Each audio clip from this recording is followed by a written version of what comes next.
The following is a presentation of the St. Louis Chess Club.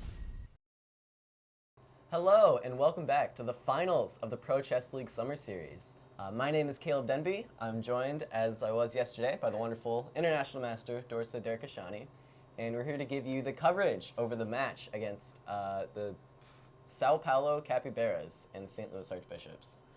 Hi, yeah, it will be a very interesting match because from what I've heard, these are, well, actually, personally for me, it's a very interesting match because my team is playing against one of the Iranian super grandmasters, the Firouzja. Mm-hmm.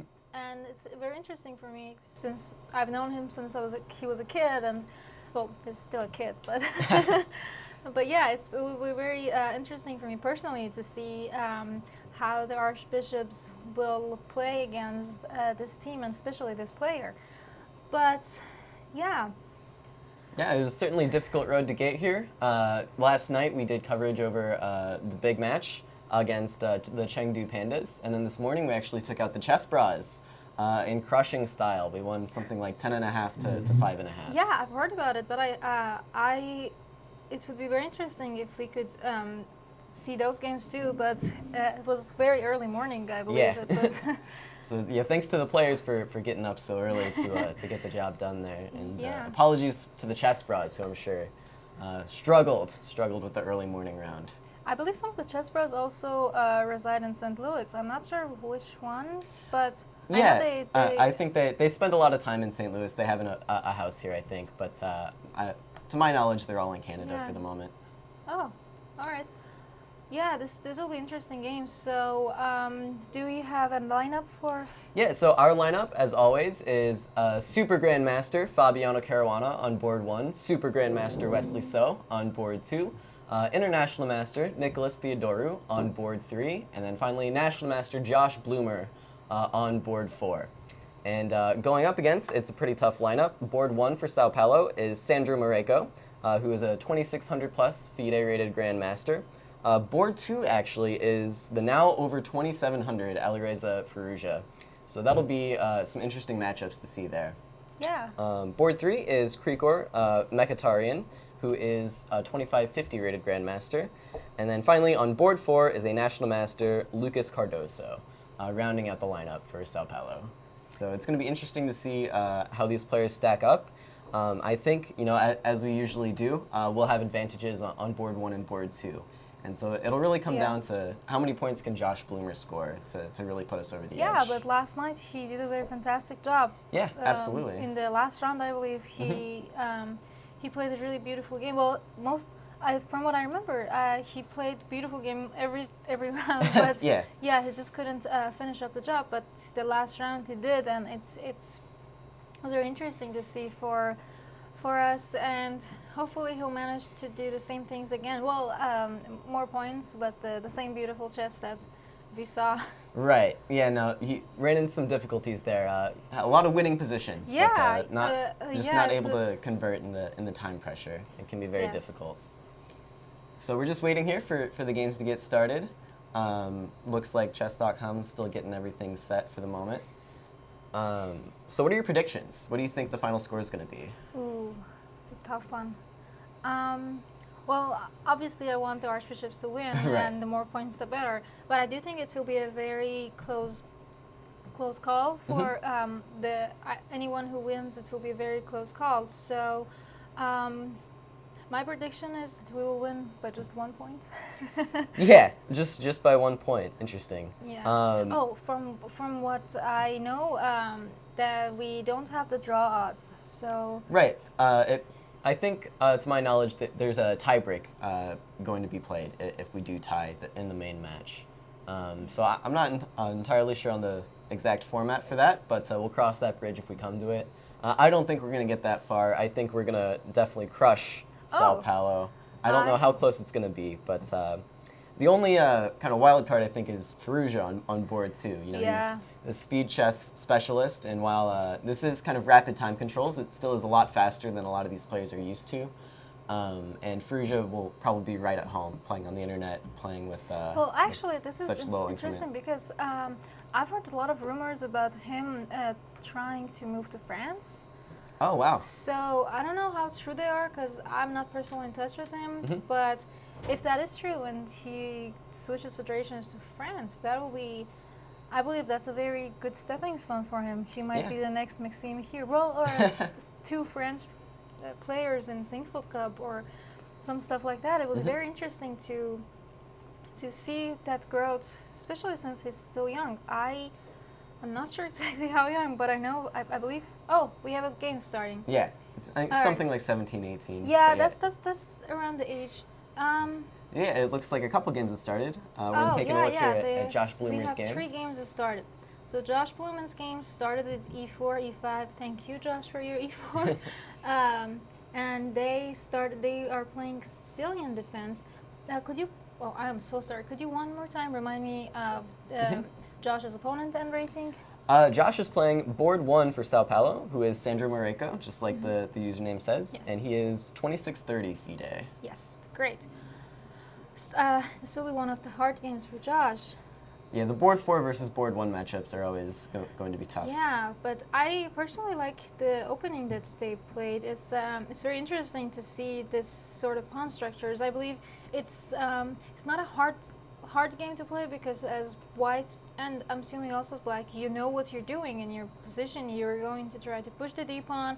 You're going to thank you.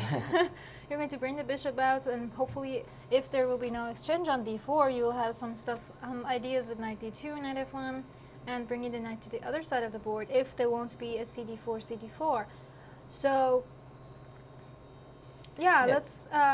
Let's keep the classic c3 Sicilian. Yeah, this is well, it was bishop b5, but yeah, it's I really like this kind of openings that you know what you're doing. You don't have to keep thinking about crazy lines. Speaking of crazy lines, I keep remembering Fabiano's games against Maxime last year. I believe it was in the Singfield Cup. Yeah. That it was very deep preparation, and it was neither of opening and. Yeah, we were making a joke that we should start calling that line the Fabiano line or the Caruana line. So let's see how will that turn out. Interesting. Yeah. What is Fabi up to today? Yeah, I was just going to look at that. All right, e4 again. I'm so glad to see e4 openings. We have some sort of a Sicilian con, but it wasn't the most straightforward since knight c3 was played first. But Interesting. yeah, but it's a transposition, and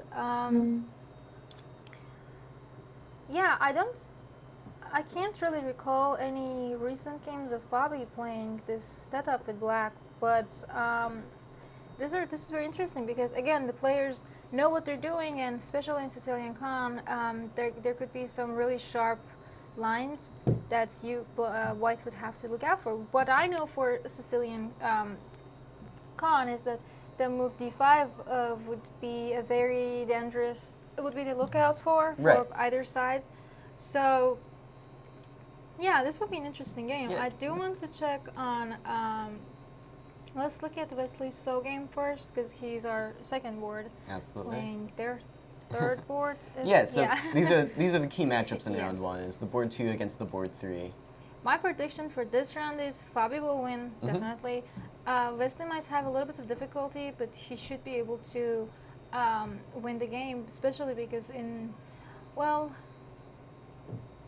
Yeah, I'm not sure. I think this position looks pretty pleasant for black, actually. But yeah, it is very pleasant for black, but I don't really see any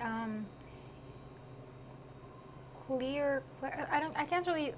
I would like to just play something like Queen A6 and then kind of invade what with the I'm queen. thinking about is, so I would want this knight to be placed somewhere like c4 or be more active than what it is, but I don't really think that's going to happen in the game, and that might be really frustrating because let's say you want to improve your knight. So first of all, the moves, a move like b5 shouldn't really be played unless you absolutely have to. So I do agree with a move such as Queen A6. I'm trying to play Rook A8. Maybe there might be a problem with Queen A6 though, in the move B5. Oh that yes, was slightly awkward to deal maybe with. Queen A7 just to have the protection on the B6 pawn. Right. So maybe you can free out your knight, but Yeah, I would be even tempted to play Ooh. well, rook b8 is interesting. So he might be considering taking on c5 and opening up Yeah. that file. My question is, if bc5, would white want to take bc5 or dc5? Because if you take dc5, then this bishop will be quite strong on the a8, h8, a1 diagonal. But if you don't take it, if you play, let's say, bc5 and then take back with b, then would, because then the pawns on the queen side are symmetrical, would that actually favor black or white? That's what I'm trying to In decide general, on. I think that would favor white because black doesn't really have a lot of prospects of playing e5 in this position, and that Yes. seems like the classical way to attack the c5 pawn. Let's try to undermine through d4 with this e5 break. Yes, it's, I feel like this one is going to be an unpleasant match for Wesley, especially because I'm sure he would prefer to have, let's say, Bobby's position that is so. Yeah, something very- wildly unbalanced. Yeah. This. Oh, what happened in Bobby's game? So we left off somewhere here, and we were talking about the ideas with d5. Well, they decided to play d6, e5. So Interesting. that's also one of the other ideas, because now that your bishop is out on c5 instead of being on e7, then you want to free your light squared bishop, Right. and it makes perfect sense. So I also believe that. So we do see knight f5 and the immediate capture. Yes, and I honestly like this for black because. Wait, actually.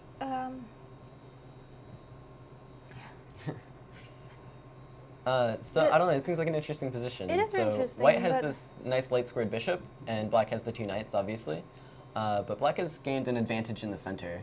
So I think if black can get the move d5, Yeah, then that's what I was his- just thinking his, about. His position is So- quite nice. So that means that white should start thinking about something like bishop c4. Yeah, I would consider maybe bishop f3 as well, and just trying to put my knight on d5 and claiming that you can never really gain control of this square.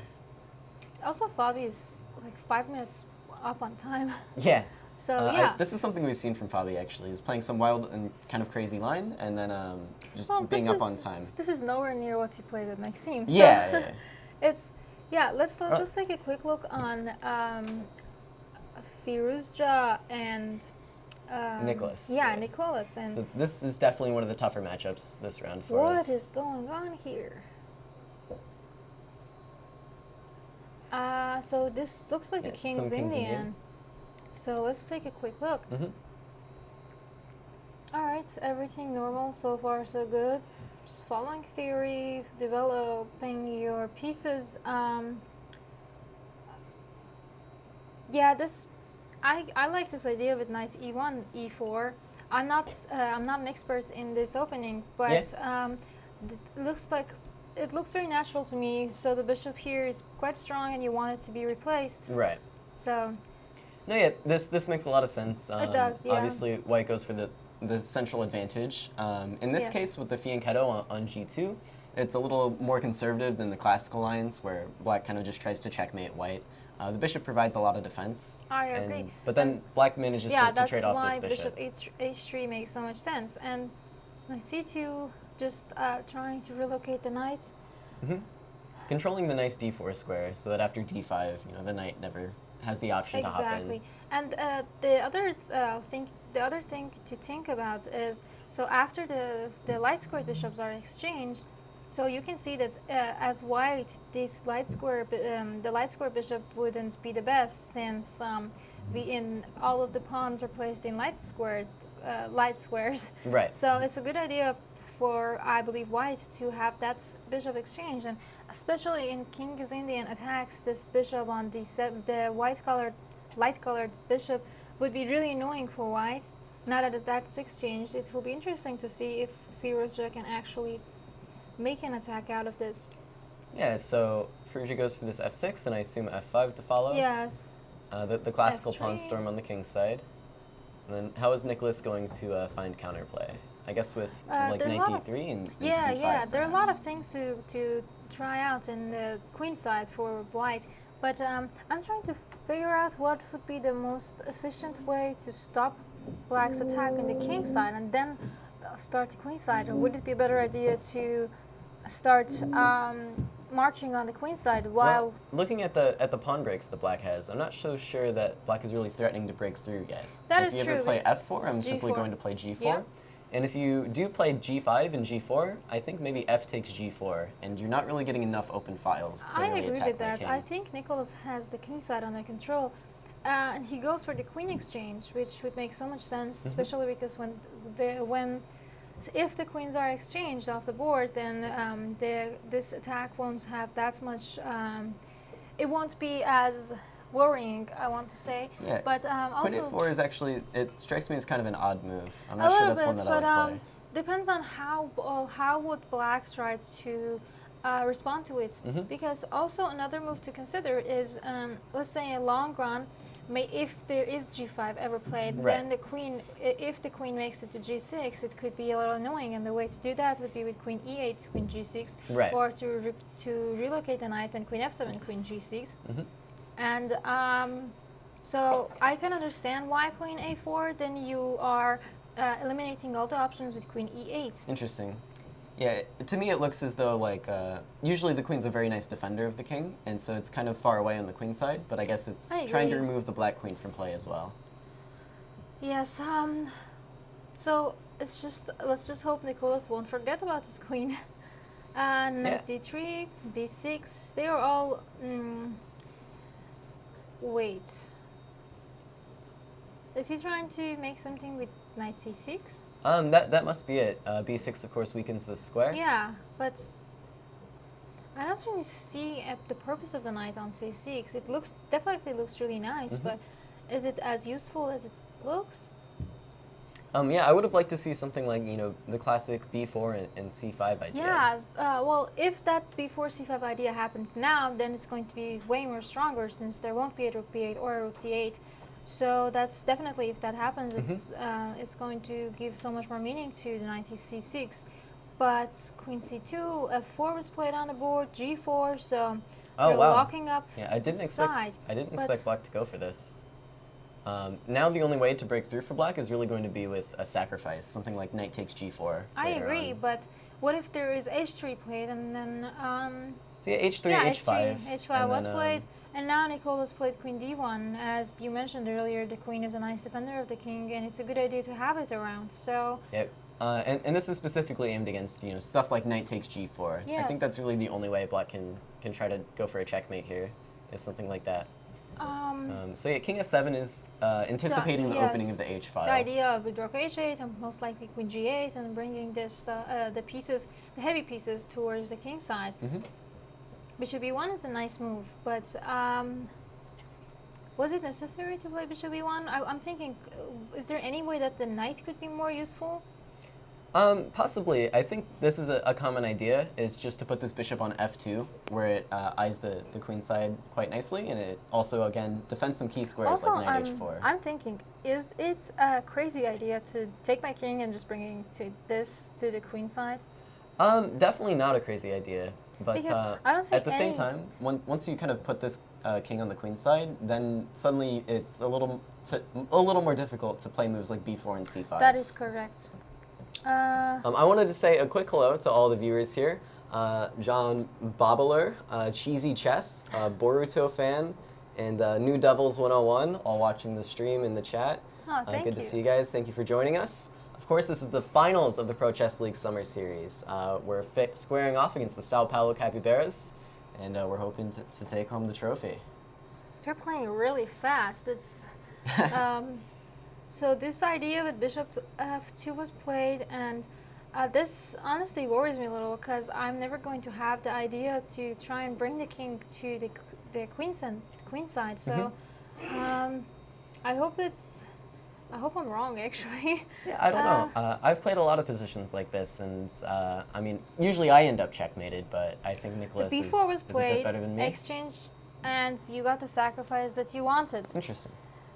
Now the question is Well, it I actually... Don't know if I wanted it. The problem seems to be stuff like f3 is coming quite quickly give me here. one more second to just see where it started to go wrong.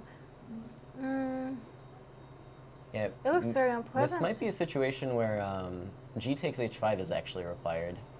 just preventing this knight sacrifice. Honestly, I still like the idea of bringing my king to the other side. Yeah, I want to play something like g takes h5, knight takes h5, and then rook a g1, just preparing to extract that king. Yes. This is definitely going to be a very unpleasant game for Nicholas, if not losing. So what's the winning line for black?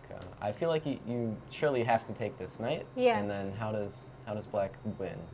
I do think it's f3 is one of the moves. Simply to f3 and then knight f4 check seems Yes, quite dangerous, if not checkmating.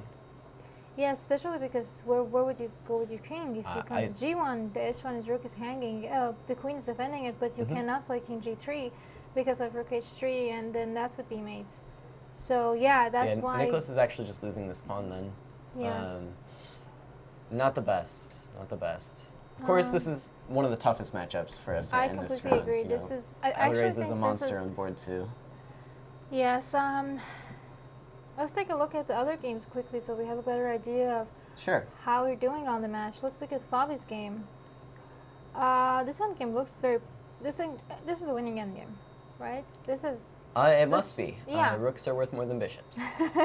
Last time I checked. Yes. But and the rook on the second rank is very strongly placed. So So what happens if c7 here?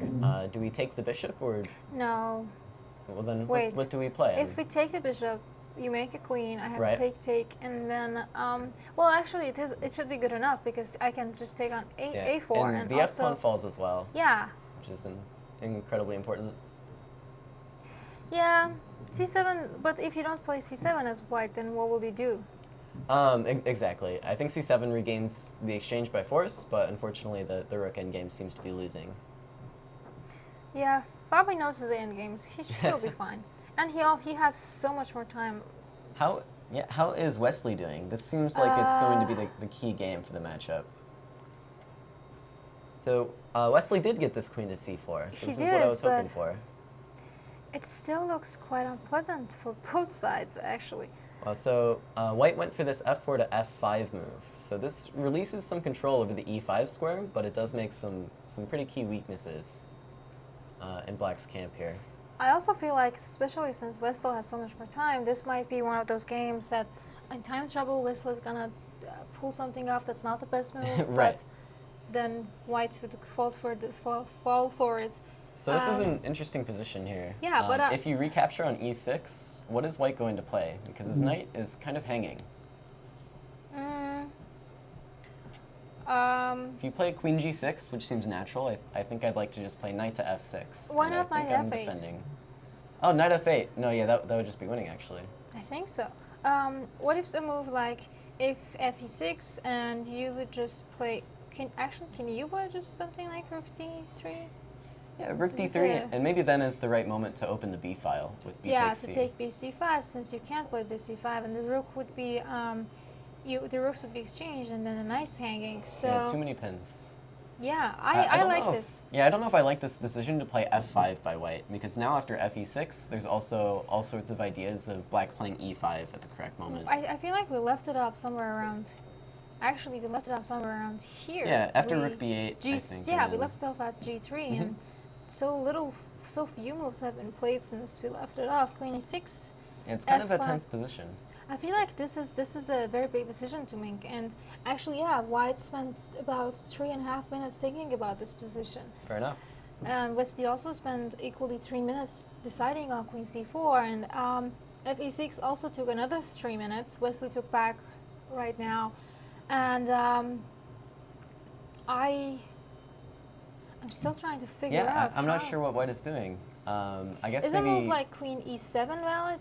Queen e2 valid? Because I still have the ideas with taking, and knight f8 is not Interesting. happening anymore. Yeah, queen e2 might be something. So I don't think taking the knight can be correct. So I No. could play a simple move like queen takes queen and then b takes c5 perhaps. I think, yeah, that seems like the most logical approach. So if I take on e2, I can't show Yeah. it on the board. So yeah, the queen takes, knight takes, and then maybe b c5. And when you recapture, I would trade rooks and probably play e5 to try and break and challenge the c5 pawn. All right. The wonderful Tata just joined us in the studio for a moment, and she dropped off ooh. What seems to be a cat pen. Fun stuff. Thank you to Tata. I have a big love for cats, well, and dogs, but I own a cat, so Tata just gave me a cat pen, if that shows. Oh, wonderful. Yeah. Thank you, Tata. Yeah, I wanted to say a quick hello to Hakeem, 50/50, and Grandmaster Queenie JJ 2 was Alimirandi, who is watching in the chat room. So Queenie 2 was played. But it also cost another 2 minutes for white, so... Yeah, definitely that's going to be a very relevant factor. Yeah. Actually, Queen E2, maybe E5 immediately. The Queen Exchange and then E5 would be something to look for black. I feel like Queen E2 has to be played. I don't really see any other options for black. But at the same time, think wait. about What if happens Queen if C3 just Queen and C3? then I believe I really wish Queen C3, I could... Queen E6, and then maybe King H8 just to step out of everything. It's definitely really interesting. I can't see why. Perhaps a move like... I really want to say knight E5. Knight E5, maybe? Take, and you're still attacking E7, and you're attacking B8, but it's a full piece, so... Maybe, actually, the unconventional Queen E6, King H8, and then Knight E1, and then it's just a fork. You're just attacking both the bishop and the knight, and it's tough to save both pieces. Yeah, but in that scenario, I still want to sacrifice something. I'm thinking maybe rook F8 to have to put more pressure on F2, but Queen E7 and you're still attacking D7. Oh, yeah, Knight E1 is definitely a very nice move. Well, definitely a lot to think about. You can kind of see why it got so low on time here. Yeah, let's take a quick look this is on the right other moment games. for Wesley to really kind of sink in and find the correct line. Yeah, I honestly don't think there is. I don't think either of them are any real danger, but they have to be able to find the precise moves, because a lot of the pieces and pawns are just under attack. So the concept of hanging pieces that I keep emphasizing on. Let's take a quick look at Nikos. How's Nick doing? I feel like that's certainly a lot has happened since we last. Yeah, these boats just play so fast. So we left it over somewhere here, right? Rook H1. So yeah, black won this key pawn. Unfortunately. But you know, white does get the C5 break in. This is what white is hoping for. Yeah. Some counterplay. But I just don't know if it's enough counterplay, because it looks very beautiful and you have so many ideas. If you take A7, then B6 falls. Right. But at the same time, this is yeah, like G4 is coming. It's. But yeah, you need nerves of steel to play like this with white. The problem is Nicolas has to make a decision. Either he has to go for the blood over here and get into an unpleasant attack on his king side, or there's no way he can defend it since the G4 pawn has fallen. So it makes sense what Nicolas is doing. It makes sense under the circumstances. But also I'm thinking, why did Nicolas take it with the C knight? Why not with this knight? Yeah, that would have been a lot more natural in my opinion. Or even taking with the queen. I agree, yeah. Just exchange the queens if you can. Interesting. Yeah, that seems like a very strange decision to me. I'm always offering queen trades whenever I can in lines like this. I want to catch up to the live game to see how is it going. So Nicolas got this 2 pawns, but he also got another knight sacrifice, and he accepted the sacrifice in this situation. Queen F5. Oh no! Queen B1. This looks quite dangerous. Yeah, I don't think Queen B1 is coming. Things like E4 and E3 are coming. It's looking kind of unpleasant. It does. I don't know how Nicolas is going to survive this. I think it's possible to say that he's not going to survive this one. Yeah. Definitely. I don't know. Like, you can mess this up if you're Firouzja still. You have to find the right line, the checkmating line. But yeah, I think the game's well in hand for Firouzja here. All right, let's take a quick look on how Fabi's doing. Oh, this is a winning endgame. If I don't know this endgame, then all of my coaches combined will be super disappointed in me. So what's the winning idea? Well, you try to push this rook away, and the thing is, the king should be in g3 because when you do get to push the rook away, they could be. What I'm trying to say, you can never play ideas with king f3, king f4, or king h3 for that matter, because you get a check. Right. So your king has very few squares to go. Only h2 and maybe f2, but even if you ever do play king f2, you can never touch the g pawn because Right. of rook h1 ideas with rook h2. So here white can't really make any progress, so it gives black the perfect opportunity to come and try to hunt the f5 pawn. So how do you actually win the f5 pawn though? Why doesn't Well- white just keep the rook on a5? So if you're so you're saying something with king e4, king h2. If king h2, then you get king f2, king f4 to take away squares from. Oh, we have a result. Yeah, Nicolas. So it looks like Firouzja did find a way to win this one. Yes. Wow, and ended up with 2 queens on the board. How did this happen? They play so fast. So we left it off somewhere around here. Rook f8, queen h4, bishop e1, queen d3. Oh no, yeah. Yeah, that'll get the job done. Yeah, this was definitely one of the toughest matches for Nicolas. So he played a good game. He tried to create some counterplay, but So let's assume Fabi can win that endgame. Yes, And then, and let's so take what's a going look on at- in the other games? I wanted to take a look at Josh's game because we only looked at the opening briefly, but this I don't think Josh can actually make something happen in this end game. Yeah, this looks very tough.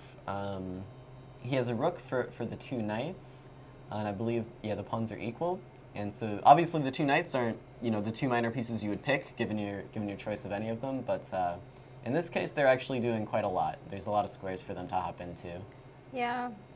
and the inclusion of this dark squared bishop just Also, makes the things harder for time white. Josh is 1 minute to 4 minutes of, and it's I'm not very optimistic about this match either. So I guess so- it's all down to Wesley then. Wesley needs Oh. to win this game in order to. So we left it up somewhere around queen c3. Oh, so Wesley did play the queen c3 that we were considering. Queen e6, Interesting. king h8, as you said. We're geniuses. Oh yeah, right. Yeah, You're like, 91. It's Yeah. rook h2. That is not a move that I was considering, but I think Well- it's very similar to your idea. yeah, just because he in a did play different rook order. f8. I wanted to play rook f8 Yeah. first, but yay, I'm Wesley so. Knight d3 to defend the f2 pawn. Queen d4, putting more pressure on f2 pawn. Queen d7 was played. Huh. Interesting. Doesn't that, So checkmate. yeah, that's definitely what it seems So you have like. the sacrifice, and then how do you put the finishing touches on? Do you have time to play h5 simply? Wesley Why says can't you play no. h5 You now? just do it all with check. Or something like, oh yeah. Oh, queen e2, and then if the king comes back to h3, there's queen h5 mate. Yes, yes. And king h4 is the same story after g5. G5.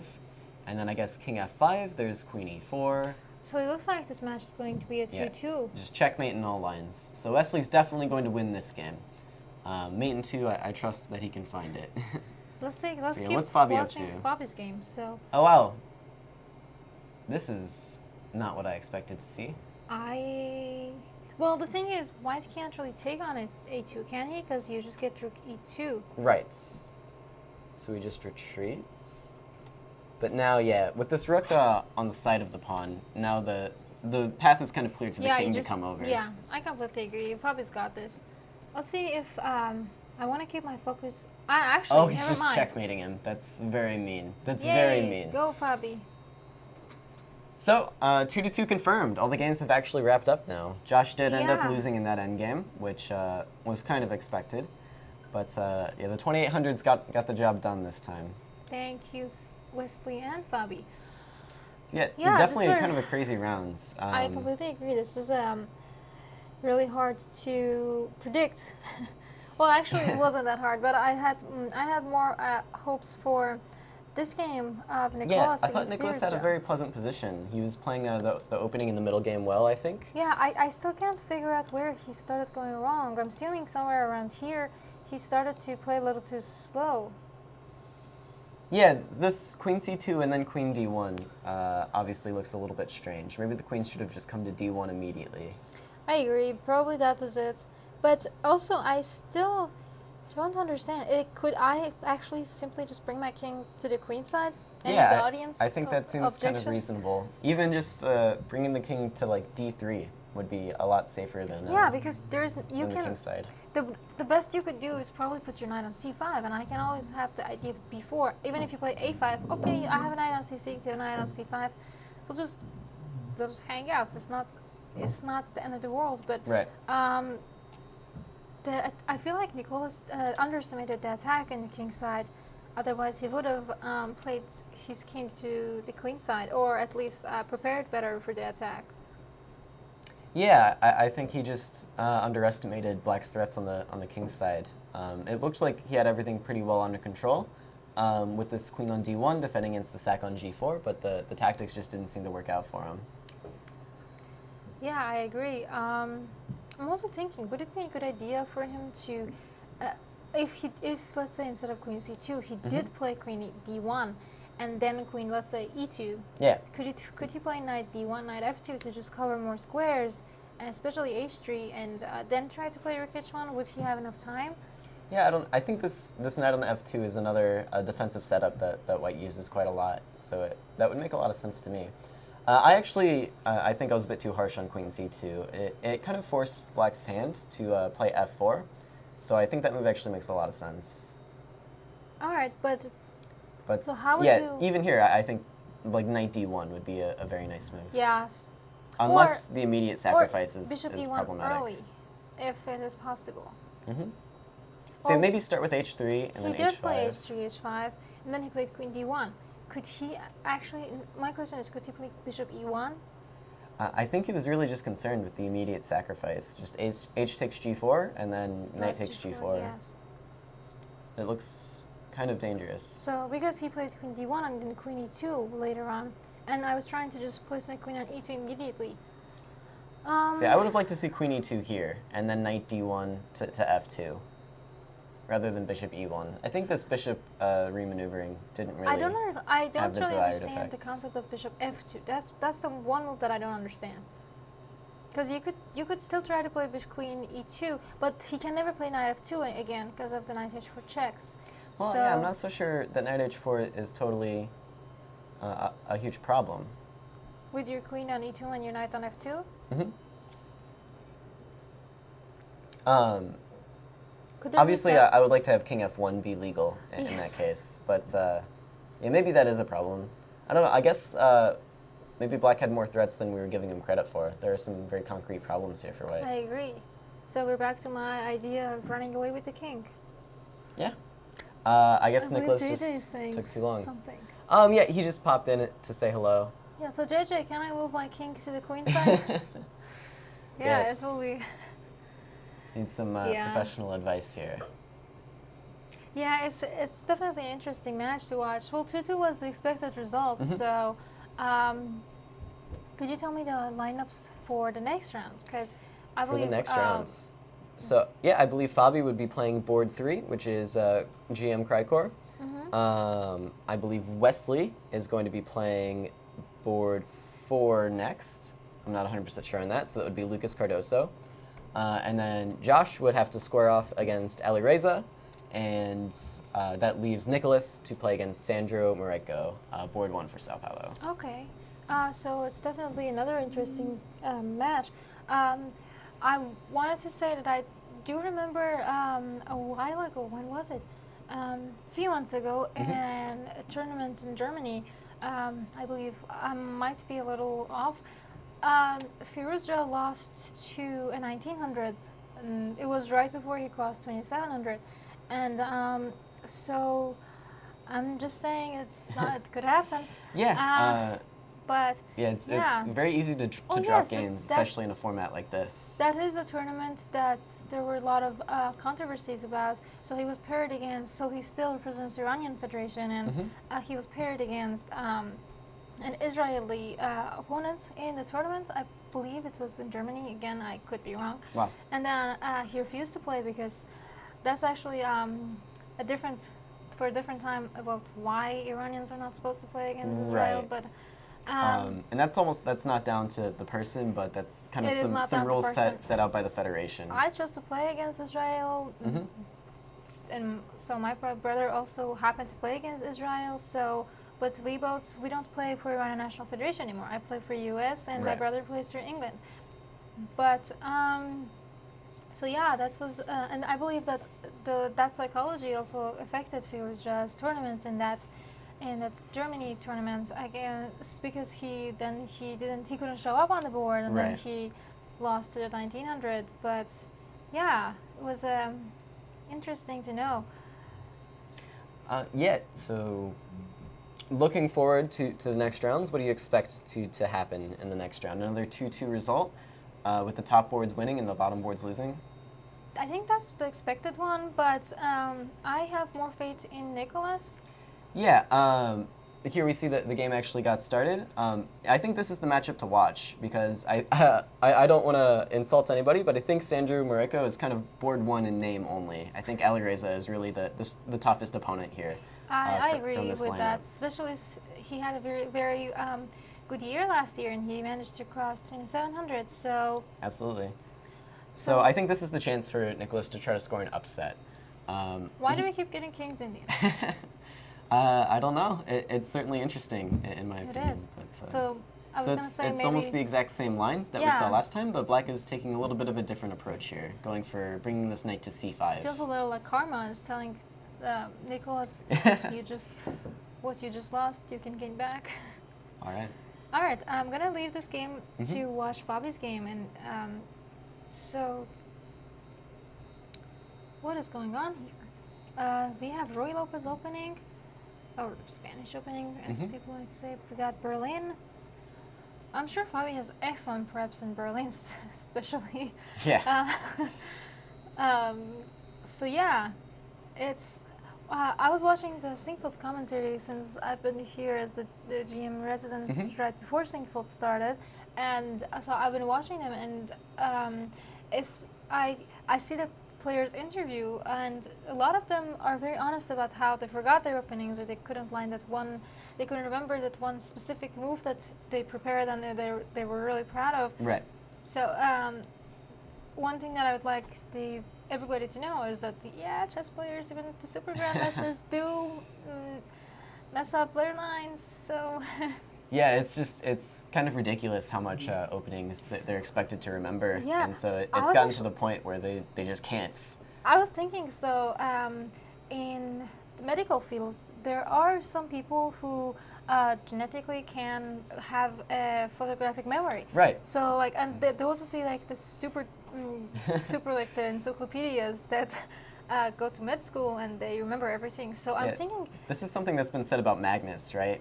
He can remember like almost every chess game he's looked at. He can remember the date it was played and who the players were, what the tournament was, what the tournament situation was. So he'll remember all these details about so yeah. historical chess games. I'm saying, like, if somebody who does have a photographic memory plays chess and likes chess and has the interest to and ambitious to actually want to be a good chess player, I feel like that's going to be someone that Magnus has to watch out for. Yeah, it's interesting stuff for sure. Yeah. So this knight e4 move is pretty interesting. It kind of dares Black to play f5, trying to kick the knight away, but then I Yes. think that might be met with a queen b3, just to put pressure on this now I pinned agree. knight. I feel like Fab is very comfortable in this position, especially since he got to play the moves that he wanted to. He got his bishop relocated to a better position, and he managed to gain more space in the queen side, and he placed his knight in the, I want to say, the best position imaginable in this game. Yeah. And he does have the ideas with queen b3 definitely, and there could also be some ideas with bishop g5 coming up. maybe. Yeah, Maybe and knight g5. if the bishop were to come to e6, then knight g5 absolutely looks annoying for black to deal with. Yeah, I agree. This looks very a comfortable match for Fabi. He should be able to get the job done in this match. This looks quite nice. Let's take a look at the Wesley's game. So I think this is another critical matchup here. Is Wesley really needs to get the job done against these lower-rated players on Sao Paulo. All right, so we have Italian opening to all of our Italian viewers. Yeah. We have the typical stuff here, just bringing a knight and knight g3. I believe Wesley also played another Italian against a lower rated yesterday. So Yeah, this is something that I think a lot of the top grandmasters are doing a lot nowadays. I don't know if they're tired of the Berlin or anything like that, but the Italian seems to be what they play to try to get an advantage in classical time controls, at least. yeah, bishop e3, rook e8. Oh, this looks like he's comfortable. This is no, Wesley's got this. Yeah, his pieces look very nice. Black's pieces look a little bit Out of rhythm. yeah, disjoints. Yeah. A little bit uncomfortable. Yeah, this is I believe Wesley's got it. Let's take another look for. I don't think we looked at Firuz's game against So yeah, Josh. you really have to feel for the lower rated players in these lineups. Round 1, play board 1. Round 2, play board 2. It's really difficult to I don't know, maybe maintain composure when you're kind of getting agree. crushed by It's, these amazing chess players. But maybe Josh will do something surprising here. As we saw yesterday, he managed to play beautiful chess all rounds, and Yeah. he got a win at the last round. So I have faith in Josh. He can make it happen. But It's just got to be intimidating to one thing that lose your I'm first game and thinking then is- be up against Alireza. yeah, I'm trying to understand. So this opening is a really sharp opening for Josh to play against Ali Rizzo, especially since he's the lower rated. I'm trying to understand, wouldn't it be a better idea to play something a little less aggressive? Yeah, possibly. I think especially against Firouzja specifically, knowing that he's like so tactically sharp compared to almost any other player in the world. But I guess it goes back to that philosophy. Do you want to play a crazy game against a higher rated player, or do you want to try to play solid and hope they don't find a way to win? Yeah, it's a tough dilemma. They're playing so fast. We're never going to catch up. Wow, so this e5 break. Yeah. I don't know if this is some This kind of is- theory that I don't know No, about, this or is- if they're this just... is kind of gone. This match looks so queen g2, b5 was the wrong move to play because of e5. Well, because seems you're like a just- piece sacrifice. I wouldn't really call it sacrifice. Well, I mean, yeah. It's tactically not working. Yeah. This e takes f6 move is really nice. So just what would happen if black took the queen? Simply Just f take takes g7 g7, and, rook g8, and then bishop g2. yeah, and then you're also attacking the rook, so it's 3-piece against for the queen. So yeah, it's Dangerous stuff. So Josh chose to just recapture on f6. And then after Yeah. f3, what's going on here? he's a piece down. Any compensation? Any like e5 and b4 ideas? Or maybe just b4 and then something like knight d5?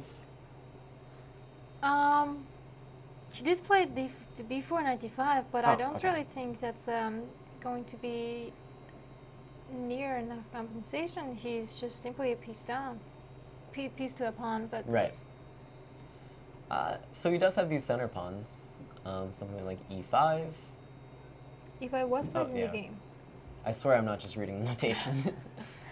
No, these moves make sense, and then rook c8 to. Yeah, Josh is playing very naturally, I think. He is, and is. I'm very proud that Josh is, even though he is a piece down, he's still keeping his cool and trying to make the best out of his position. A lot of players would just lose it after they lose a piece. So rook c1 was white's choice, and this makes me wonder, what happens if we attack this knight on b3? Where's it going to go? Back to a1? Something like a5? Are you thinking about a5? Rook c1 was played in the game, so you're saying a5 now? Yeah, I like this a5 move, asking a lot of questions about this knight. And then if I am allowed to play a move like a4 and a3, then there's going to be some serious dark squared weaknesses for white, especially with this bishop on g7. Yeah, it's really interesting to see that. I really like somewhere around here. I thought that Firouzja had it and we were done, but here it looks like we still have room to breathe. Actually, he Yeah. played Queen D6. Queen and d6 strikes me as a little bit odd. I'm not sure I understand the idea.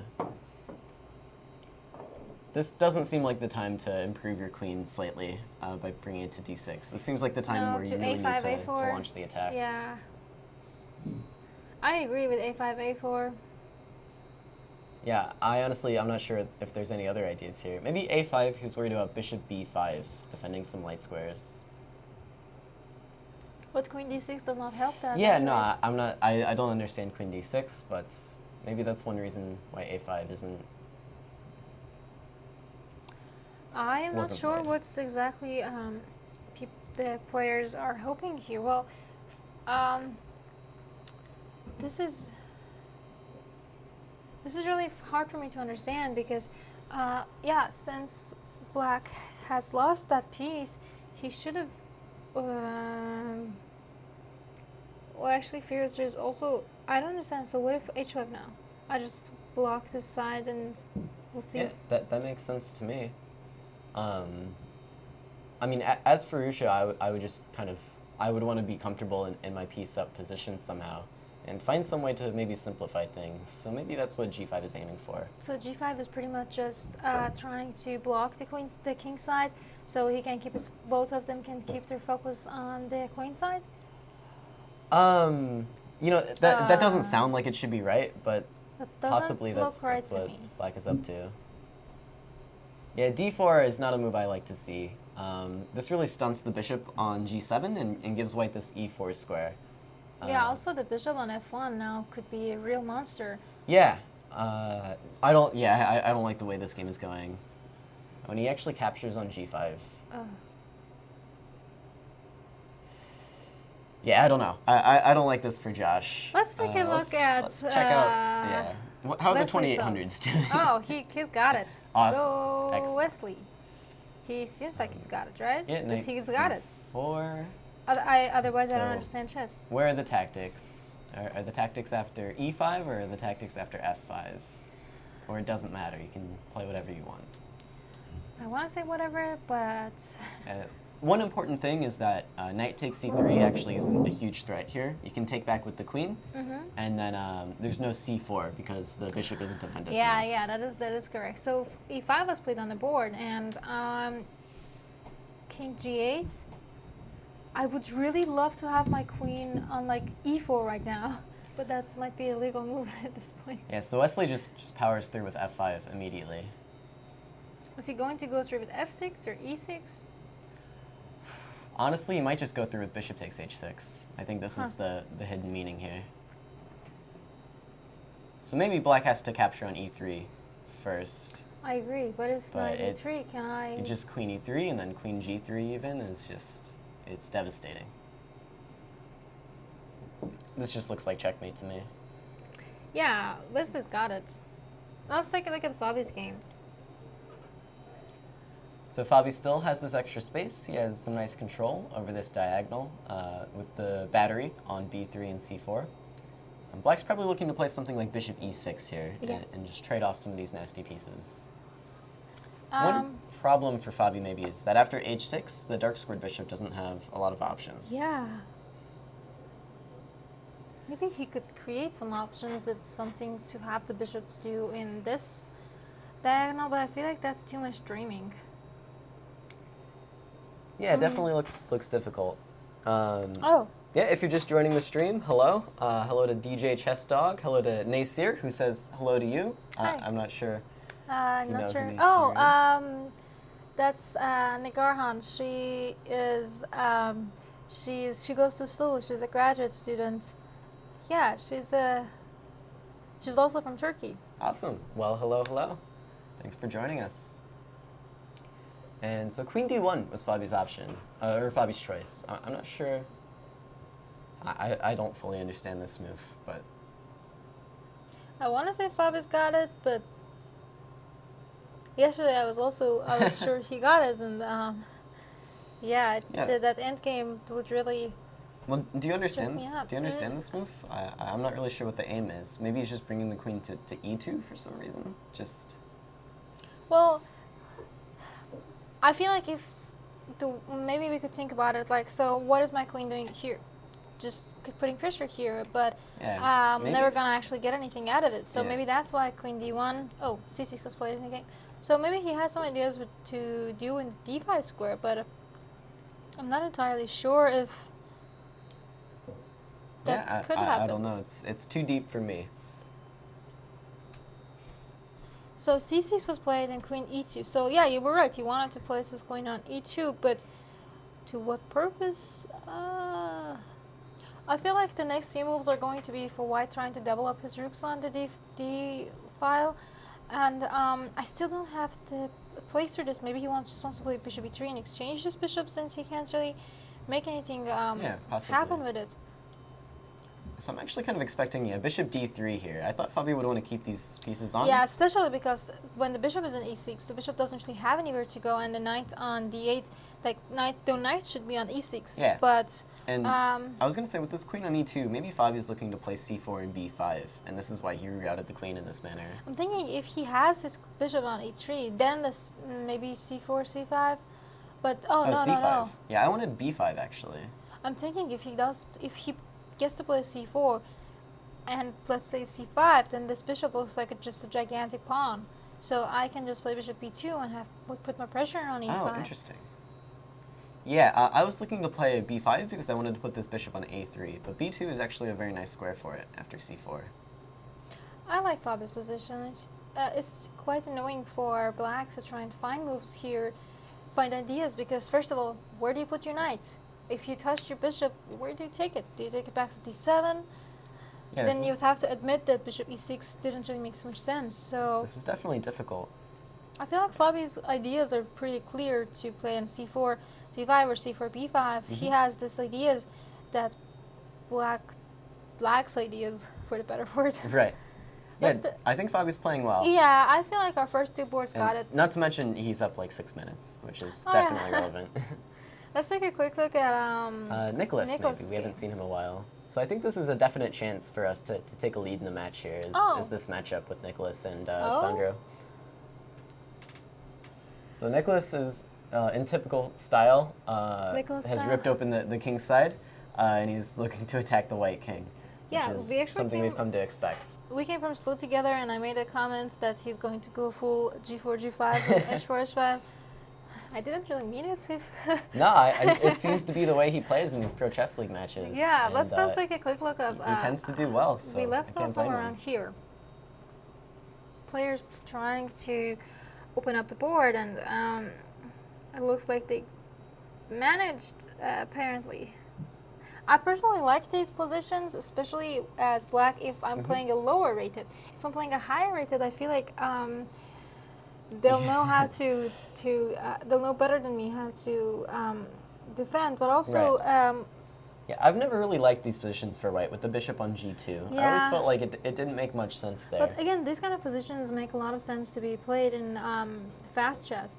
Because if it's standard game, you can spend 20 minutes and try to completely understand what are you doing, what you don't want to do, and yeah. But bishop f3 was played, bishop f6. So Nicolas just improved his bishop, pushed for f, sacrificed the f,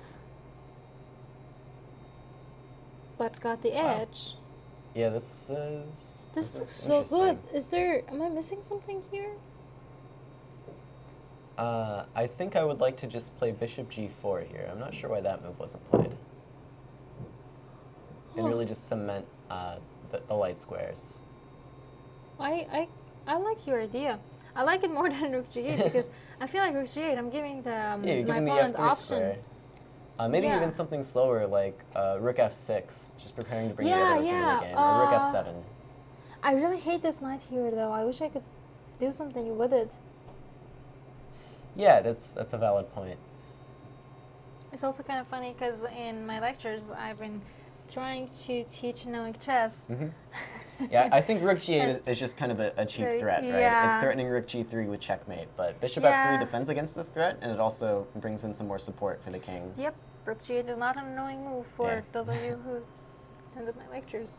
But bishop f3 now looks like white is holding perfectly. I want to see how they're trying. I want to see how Nicholas is trying to.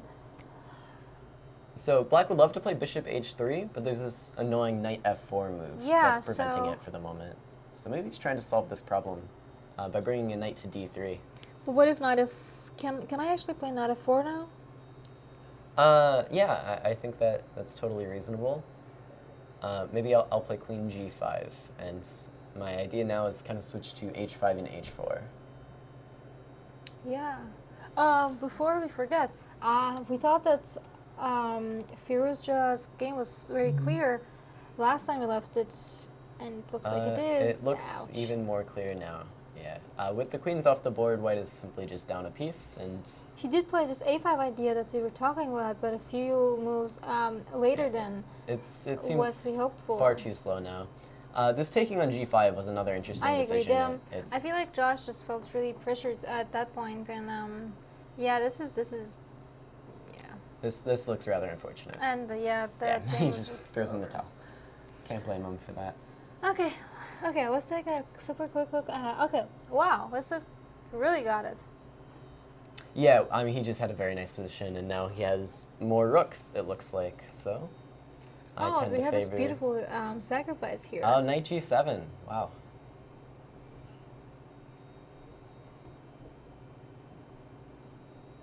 Yeah, and this, Yeah, this this game's is- just over. All right, yeah, it's like what? Queen I'm f2, a rook up. and there's nothing doing. I'm a rook up. Yeah. Oh, well, cool. Oh, even, I guess bishop f2 is more accurate than queen f2. Because of knight e3 or knight d2. Well, actually, no, I'm sorry. So queen f2 is more accurate, again, because of knight d2. Yeah. Okay. And then you simply play king e1, and black is running out of threats. Yes, that is completely true. No, this is the win. All right, let's take a quick look at Fabi's game. I thought Fabi Sam? wanted. So okay, we left it off somewhere at bishop. This. Oh, so what? Black did go through with. Yeah, so he Relocating. managed to kind of reroute these pieces a little bit to get this knight somewhat into the game. See, g3 is anticipating knight e6, keeping an eye on that f4 square. Yep.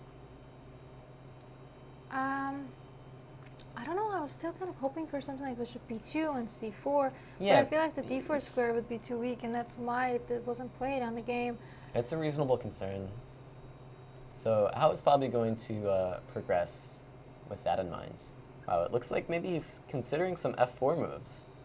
That's what I think too. But I'm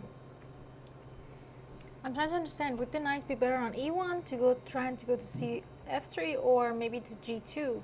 Maybe trying to come to e3 in Yeah. ideas. But So he plays bishop c4 first, so it's kind of this awkward thing where black wants both the bishop and the knight on e6, Yeah, and he this can't is- really have both. so yeah, it's like you put your knight on c6. I'm gonna have my bishop on c4, and that's going to be very annoying for you. Bishop c8. So when's the right moment to play f4? Is this it? Is this the moment?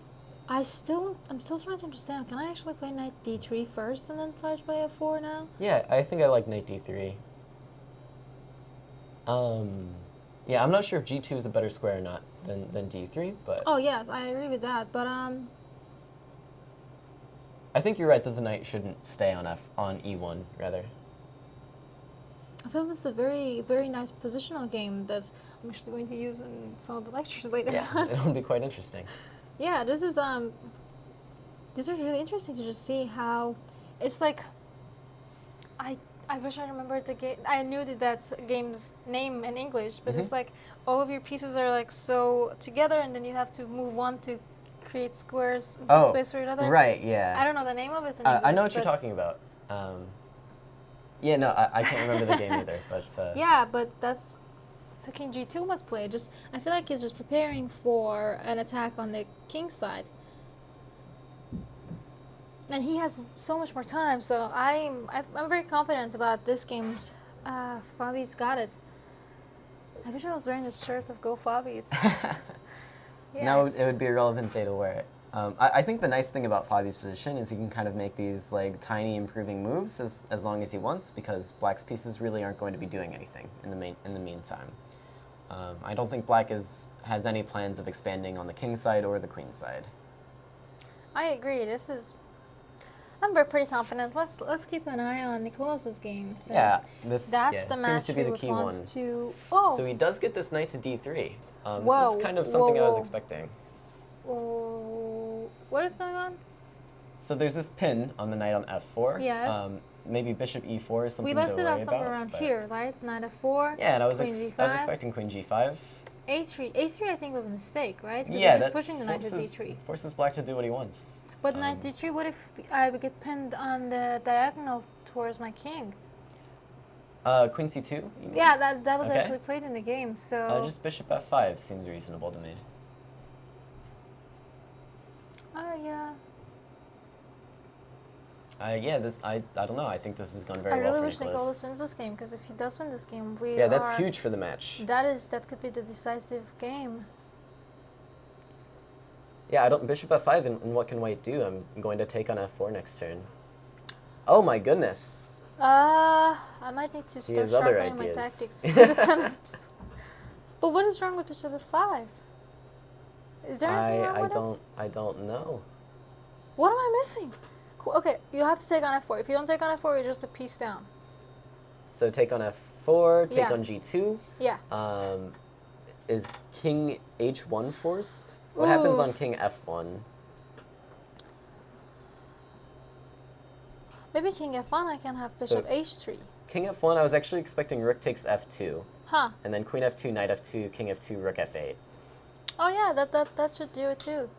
Well, and then, actually... oh no, that doesn't quite work, no, because there's a king- rook e7 in the end of the Yeah. line. I was expecting like king g3 and then knight d3, but there's rook e7 there, which is quite awkward. So yeah, king f1, maybe bishop h3 was the problem. Maybe... So king h1 played. Maybe we'll see a bishop g4 here.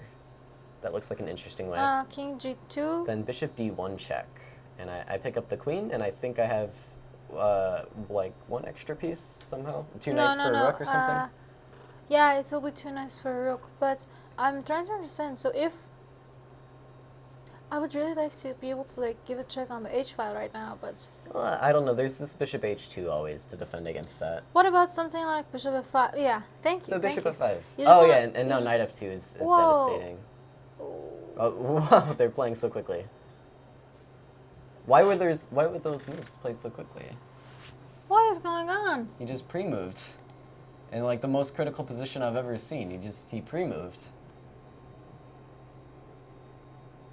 What am I missing? How do we win this? Bishop g4 I think is just winning. Yeah, I agree. Then you try to put your bishop on f3. So bishop f5 was the bad move, right? So okay, bishop f5, rook e7. Why not king h8?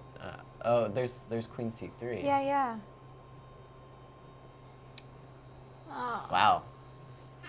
So maybe you had to play bishop g4. Yeah, but what if rook e7 check again after bishop g4? Where do you go? That's an excellent question. Yeah, bishop g4, rook Can e7. I just play rook king f2 h8. right now? Yeah, maybe that was the way. Sometimes simpler is better, but still this rook e7 idea looks quite dangerous.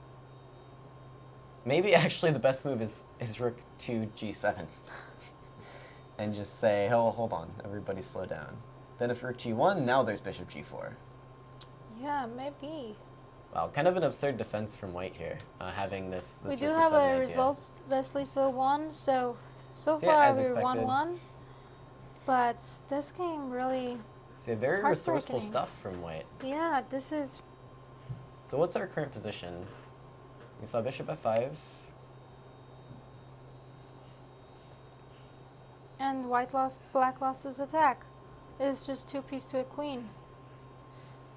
Wow. Crazy. I guess the attack's not totally dead. What if I play h5 here? Is anything happening?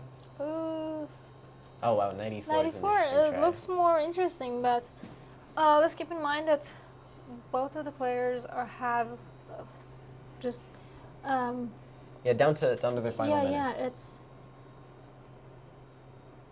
if black can get his knight to f3, could create more chances, but I don't know if those chances are going to be enough to actually be dangerous. You know, I mean, okay, let's say, what if as white I just play queen e2 right now to just try to defend my white squares? Yeah, maybe bishop e4. Yeah.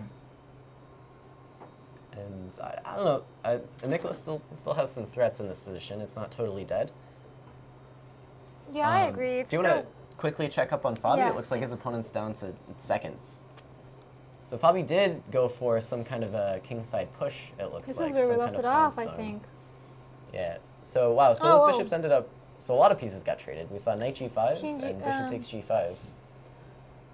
So probably got the knight on d3 Mm-hmm. and got this knight on c4. So I guess the main question is if this knight is better than the bishop, which I kind of think it is. Yeah, c4 is a very nice square. It really pokes at some weaknesses. Yeah, so... Alright, g4, seems reasonable, I think. Yeah, he's just going for this attack while the bishop's kind of out of play. He still has 3 minutes to figure out how to continue while Yeah. his opponent's down to Compared to 10 just seconds. 10 seconds is not enough time to figure out a position like this. Yeah, also on Nicholas's game, I honestly feel like Fabi's game is... So if this was like a standard game, he would probably have made so- some moves differently. Yeah, h6 But- is nice. Just forcing open the h-file and bringing this knight back to g4. But what after? Are you gonna play rook h1, queen h3? I think rook h1 is nice. I'm threatening to take on d8 and then play queen h3. Yeah, that's... Oh, so he just takes on d8 immediately. Seems reasonable as well. And I think still rook h1.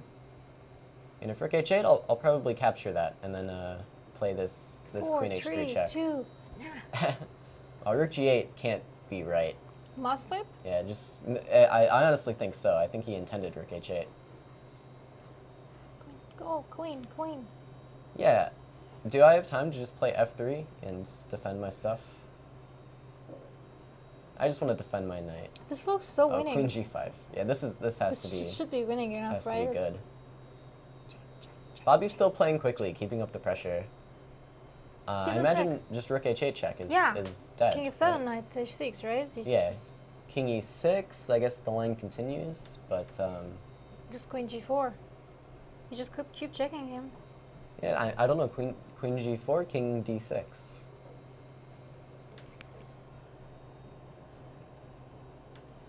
I like that Fabi's pausing here, using his time because it does feel like rook h8 or something has to be winning in this position. I agree, but... But what is it? So rook h8, king f7, knight h6, king e6. Yeah, queen g4, king d6. Yes. Then how do you continue? I guess we're about to find out. Thank you. Thank you for making Queen d1 yeah, check. yeah. Okay. Oh, wait. Queen b3.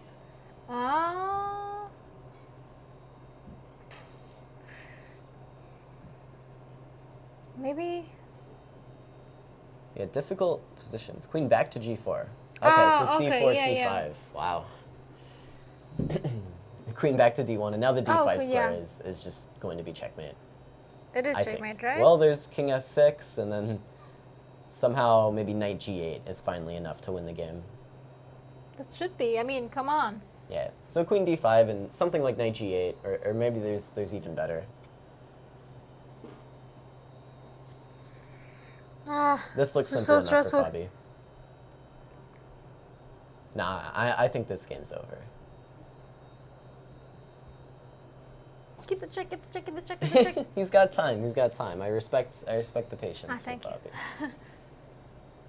He Yeah, bullshits. I would just play knight g8 and let black off with this exchange sacrifice. But maybe can there's I actually better. play king g5? Is that a... It doesn't... No, sorry, I'm sorry. So if knight g4, maybe king g5. This was my only concern. Is what's happening there? Because I'd be tempted to go for that and not let black off quite so easy, but... So he does play knight g8. So he's just going for the more material and the weak king and... Yeah, I mean, rook h7 next, and this is dead. If this is not mate, I don't know what is. Oh, wow. So the big result, actually, in Nicholas's game. We see a draw there. Yay. So yeah, Nicholas somehow saved that position. So this is huge. White's gonna be so mad. Yeah, this is amazing. So did they repeated here? Interesting. They repeated in this position where I think White's just simply winning. Well, special thanks to Sandro Mareco. Maybe Marecho. I don't know. I actually have some of Argentinian friends that I remember from 2013, so... Oh, Fabi's game is over, we won, yay. All right, so well done to the team. So this actually puts us ahead in the match by a half point, Mike's gonna be so happy. Yeah, actually I guess by 1 point, by one game. It's always weird doing that math in team matches. But also the thing is, at the end of the game, in the last round I believe, Josh is playing against the 1900s, so... Yeah, that'll be very relevant. And I think we have the one and only Mike Kummer, as well as Mike here to introduce the Grandmaster Var Akobian. The guy that got us into the playoffs. And Yasser as well. Yeah. It's a full house. It's a full house. All right, maybe we'll take just a quick break while we get them into the chairs here to talk about some chess. Okay, thanks guys. What an exciting day of chess. Now take a look, I have something really interesting I want to show you. Seems pretty innocuous, right? But actually White's threatening to play e5. It's okay, Black's no slouch. He sees the threat and counters it by playing e5 himself. Yet White is relentless, attacking e5 with the knight. Black defends with his knight. In stronger games. But in this game, d6 was played, to which the amazing response d4 was played. How can Black even want to continue here? Maybe bishop g4, but Black says no, or White says no. White says that's a dumb idea. Bishop g4 is so stupid. And I would show you the line, but I know all our viewers at home can see it, calculate it easily without me having to move the pieces. That after de, queen d8, king d8, knight e5 wins the pawn. Black sees this, refuses to fall for White's tricks. And White says, I'm gonna checkmate you, buddy. Black says, no, I like to develop and stop checkmates. White says, I'm going to redouble the attack on f7 with queen b3. Looks like Black's in quite a pickle here, wouldn't you say?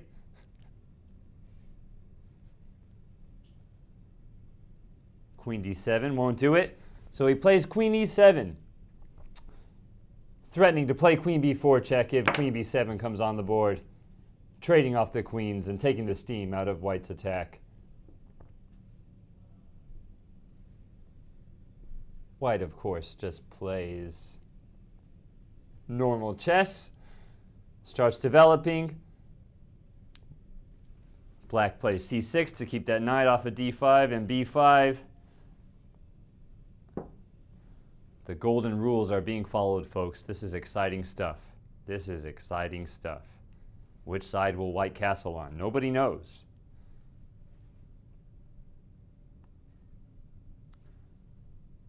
Black thinks that bishop is really annoying, so he tries to get rid of it. But does White have a surprise for him? As Jonathan Schrantz likes to say, "Wow!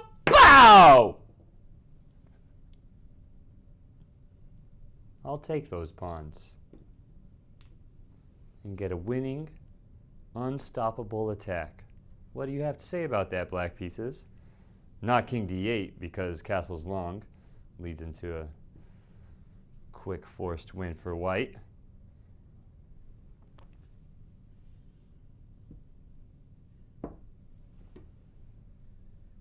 And the rest just explains itself, doesn't it, folks? I'm attacking your pinned piece. You have to defend it. And my position's so strong and so few of your pieces are in play that I can just sacrifice all my stuff, just throw it away, and checkmate you. Ah, but what if you try and trade off my strongest attacking piece? Will I fall for it and take here? No, sir. No, I will not.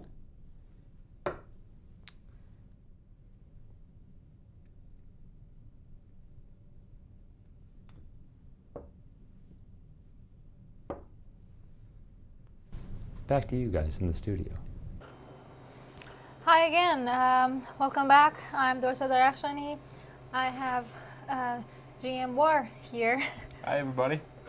So we're both on the St. Louis Archbishops, and War helped a lot with the team to get here. And we wanted to ask you, so what are your predictions? How do you like the team? And Well, the team is very strong. I played early on in the summer league, and I helped the team qualify to this stage. And now we have both Wesley and Fabiano available, so it's a dream lineup. So it's looking really good so far. So I hope this final match will go well as well. So we'll win this and be the champions for the summer and the Pro Chess League, which we won Yeah. earlier. thank you. So yeah, we have 2 more matches to go through, and so far we are 1 point up, and hopefully we'll manage to keep that up. From what I heard from Mike just a few seconds ago, we have 5 of the 8 following matches that are your favorites. So looks promising, but so They what have is- draw odds, yeah. The team don't. no, they have. Oh, the team we're playing, they have the draw odds. Yeah. I think so, but yeah, that's going to be. Hopefully, we're not going don't to get to that, get yeah. there. Yeah. Yeah. So it's going to be very interesting, don't you think? Do you have? Is this the game they're playing right now? Yeah. They started a few seconds ago. This Mhm. game. So this is Nicholas's game against their board 4, and it's going. It looks like it's. Do you want to look at from opening? Sure. Yeah, we can go quickly. So Nicholas is black. Yeah, you're a new student. Yeah, huh? he's very good, very good player, very dangerous. Whoa. 97. This is clever. Yeah. so if you I- take the pawn, 95, he wants to play c6, Yeah. attacking the bishop, and then attacking the bishop, and then if the bishop moves, you have this queen a5 check, Yep. It's. and then you're winning. It's a. It is interesting. Yeah. It's, It's a clever idea, 97. So knight will go to I g6. don't think I've actually ever played something like this. But Yeah, Nicholas is very tricky and unorthodox player. So a lot of Yeah. people, maybe don't know him, but he played really well for the Pro Chess League yeah, and helped us to Mike win. has a lot of faith in him. Yeah, he he- made a he- prediction yesterday that Nicholas will play in Singfield Cup in sometime soon in close future. He Oh, said wow. in 5 Okay. Ah. years. But Wow. yeah, I would like to see that. So- Very tricky, yeah, very tricky player, Nicholas. So let's see here. So he's obviously favorite this to win is- this game. So this is a big game. So I feel like let's- he's also, while he's trying to play tricky, he's also trying to. Oh no! I am so sorry for the technical difficulties that we are experiencing right now, and I don't know what to do. Yeah, you have to play that. Yeah, chase, and then I have to follow the players again. So yeah, also Nicholas's birthday is coming up. It's he's going to be 19, 19. in September. Wow. So, and this is Okay. the Wesley game, right? Yeah, this is Wesley's game. I'm trying to follow the players, so so yeah, what is your prediction in this for the next 2 rounds? So the score is We have 4.5, right? 4.5 to 3.5, right? I think so, yes, because you're only 1 point ahead. So let's see here. This is an important game. This is Wesley playing white against Their board Mareko. 1. Yeah, Yes. very good player, very strong grandmaster. So it looks like Wesley is doing well. He's got a nice space advantage there in the center, and now he's trying to push maybe on the king side. Maybe he'll consider pushing the h pawn, go h4, h5, put some more pressure. Maybe even put a pawn on h6, just to annoy. But he went for f5, so very direct. So when I play Sicilian against this structure, it always kind of worries me to play something like f5 because of the e5 square. But I guess that's something we have to work on later. well, the thing is, yeah, the point of f5 is if you, let's say you play e takes f5, e takes f5, at some point the light square bishops will come off the board, and then you have this excellent outpost for the knight to go to on d5. So you'll just play knight d5. So that's why he's. If the f pawn is not take, let's say if I just play knight e5 immediately, then could you think about moves such as At some f6? point you can consider even f6. I'm not sure he will do that right away, but it's definitely something he will consider. Maybe he will play first b3 just to protect the c4 pawn, because you don't want to drop the c4 pawn. So you'll just play b3, and then you can continue, bishop f4 and put more pressure. All right, so you're pretty optimistic about this. Yeah, I mean this is still unclear. It's not so clear, but I like Yeah. The position. So let's take a look at maybe Fabi's game. Yeah, see, that's see what I how's was he just doing. thinking about. Fabi's playing against Firuza, and this is a match that I wanted to see from the beginning. So wait, is Firuza playing for? This team is like from Brazil, right? I want to say Argentina. Argentina. Okay, so they I might be recruited wrong. Firuza though. Yes, Okay, Firuza, yes, very very talented, very dangerous player. he is. He's definitely someone to watch out for. Yeah, so Yeah, he's it's- playing Fabi, and now Fabi sacrificed the pawn. They started So- a very. I wasn't expecting this opening. Scandinavian, yeah. Yeah. Yes. And So okay, there was some repetition, right? I think so. No, but they didn't repeat. No. Isn't one of the big lines here trying to play 95? From It's what I possible. remember. Yeah, it's possible you can play like 95, bishop b4. Yeah. Yeah. But So- Fabi decided to play knight e4. We trust Fabi's openings. Takes on f6. And bishop c4. Interesting.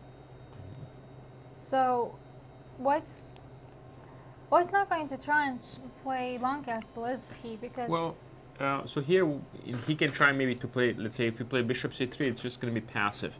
Bishop c3, he will play long castle, and the block is putting a lot of pressure. So he decided to actually just sacrifice a pawn. Castle, knight d4, bishop c3. knight f3, And queen white has f3. also lead in development. Now f6 pawn is under attack. So Yeah, and I feel like the main question is how is Black trying to make everything happen with bishop? So bishop e7 makes. well, now so he much might want to sense. go long castle actually. Yeah, that's what I Yeah. was just thinking about. So would a move such as rook d1 make sense? Or Yeah, rook d1 is definitely a possibility. actually in the game they played bishop d3, take, and queen c6. Yeah, I'm not sure if I like this as much because it feels like now it's not so much anymore. It's not as clear as we Not were so hoping clear, for. yeah. Hopefully Fabi has some compensation here, but it seems like now rook g8, rook g6, black is just up a pawn.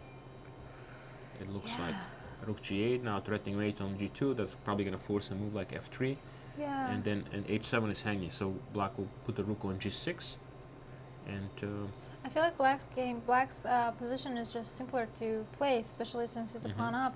And can also play rook d8 here. So he plays h5. He chose to wants play more to- aggressively than I was just thinking just get the rook in, but he now is trying to be. He's confident that he's absolutely fine. So he's even taking more aggressive now ideas like h5, h4, maybe even rook h6, so rook how g6. should Fabi proceed? It's tricky because it's not so much material left on the board. We don't have Yes. knights, and okay, so queen g3. Some ideas with queen g7. Okay, so perhaps maybe this h5 was over optimistic a little bit because now queen g7 is quite annoying. Yeah, So- it feels like it was a little premature to Yeah, be rook played. g8, rook g6 look really good. That's my original idea. Now the problem is, let's say if you go rook h6, now he plays There's queen known g8 check checks and too. bishop f8 and bishop b4. I So, think white is winning actually in that line. How should Black King proceed f8 now? maybe? Maybe King I'm f8. thinking. Could he maybe? No, Yeah, just king f8 and looks rook like- g8 maybe. Yeah. but now king f8. This is a place to try to look out for. Could he play like queen f4 with some ideas? Mm-hmm. Yeah, this game just got a whole lot interesting. Yeah, this h5 idea was a bit rushed, a little bit. So Yeah. there is. Yeah, I feel like it's White has a compensation now. Yeah, well, this match was definitely the Mat D game of this round to look for, especially since, we already have a result. Draw. Interesting. Can we see what happened? Why draw? Yeah, we left off somewhere around here, I believe. Yeah. No, a little bit F5 more. was played already. So F5, knight B6, B3, Uh-huh. take. So black got his breakthrough, but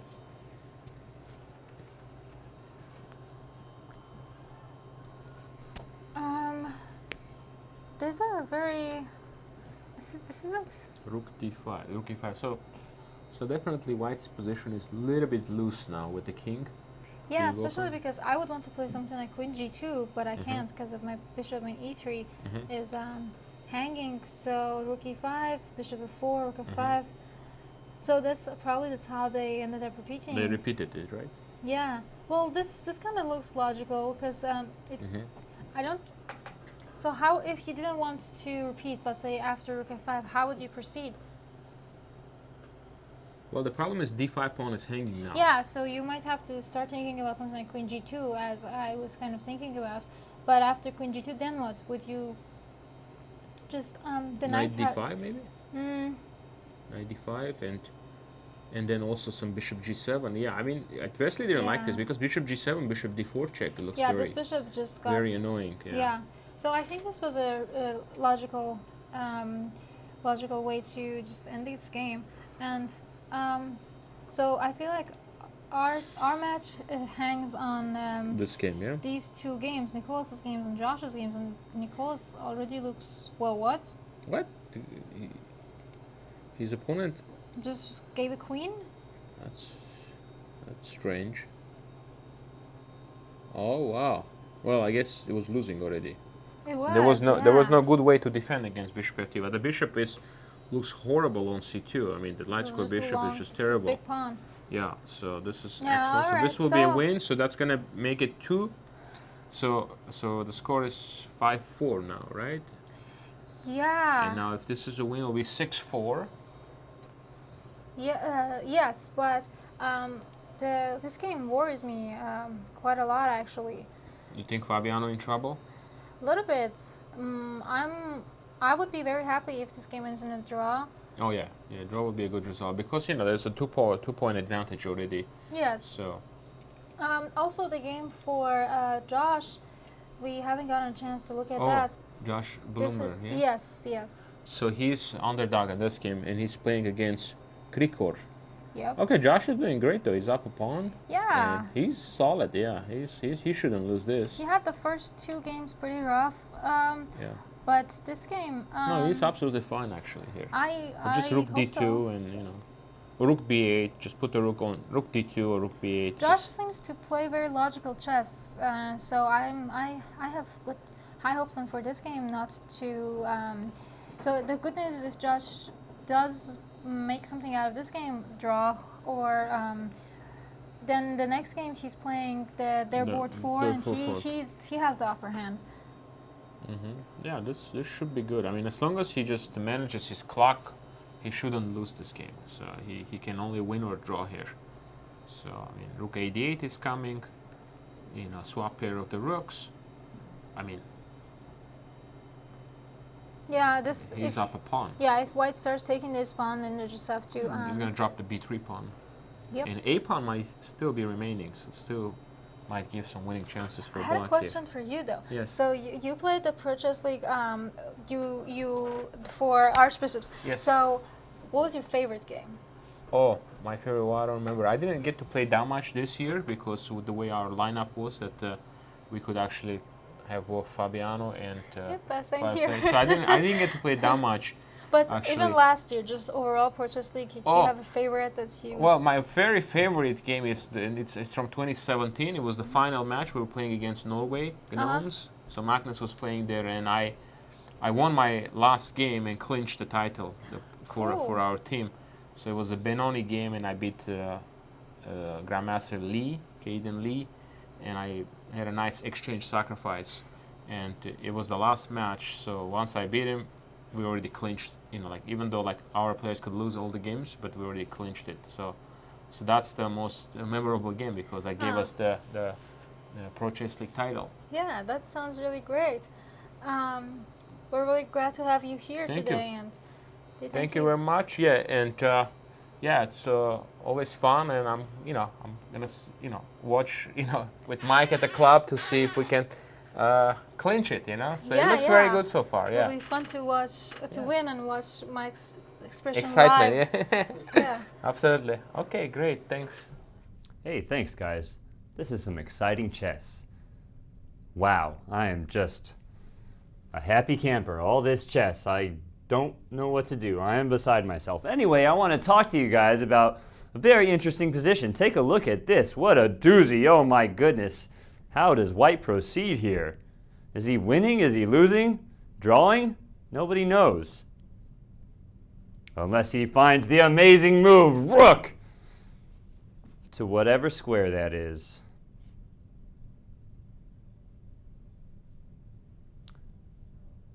Now, the casual observer may say, didn't you just hang your rook on h6? And I'll tell him, take it. And then I'll say, checkmate! Back to you guys in the studio. Huge thanks to Var for doing that special interview for us, giving us his thoughts on these games. And I don't want to waste any more time. The games are all underway, Yeah. so let's just get back to the analysis. So yeah, then this position, as we were just talking with War, Josh actually has. So we left it off somewhere a little around here. Then yeah, Josh did play Rook D2, and Josh is just trying to make logical, legal moves, and just to see how it's like. Josh was asking his opponent, so what do you want to do? It's not like we have much options. So it's interesting, especially since he's officially one pawn up on the board, and this knight on b4 is pretty annoying for White to watch out. Yeah, definitely an awkward position for White. How's the Fabiano game doing? Oh, That's yeah. the one that really caught my eye. I think this is the main focus of the rounds. All right, so we were somewhere around here Yeah. when we left off with King f8, g3 was played. Interesting. So Black does get control over this D file, but I don't know. This is a very strange position in my opinion. Things like Bishop h6 are possible, Yeah. but then it's the construction of Black's pawns really control every square on the G file. So it's It tough doesn't- for White to continue an attack in any meaningful way. It doesn't feel like Fabi has a pleasant position. Well, Yeah. actually, I was gonna say enough compensation, but I changed my mind at the last second. But So maybe Fabi's planning Rook takes D5 and just Bishop C3. Mm. Oh, actually see Rook C3. yeah, because if this Rook on D3 is like one of the few pieces left on the board, and Right. it's like his Rook on D3 is much more active and in the game than the Rook on F1. So makes sense to want to keep this Rook, but then now it means that Fabi lost the control over these D files. Yeah, so this was my concern. So we see Queen D7, and I don't see how Fabi really activates his pieces here. Bishop F4 is possible, but you might run into maybe this E5 move can just shut that down. yeah. He goes for Bishop E3. I'd be tempted just to play Rook D1 for Black and start some counterattacks on the first rank. So yeah, I'm not very optimistic about this game, to be honest. Yeah, it definitely looks tough. Let's take a look at Nicolas's game. So he still has more queens, so I still like his position. Has a queen to 2 knights. He should be able to make this happen.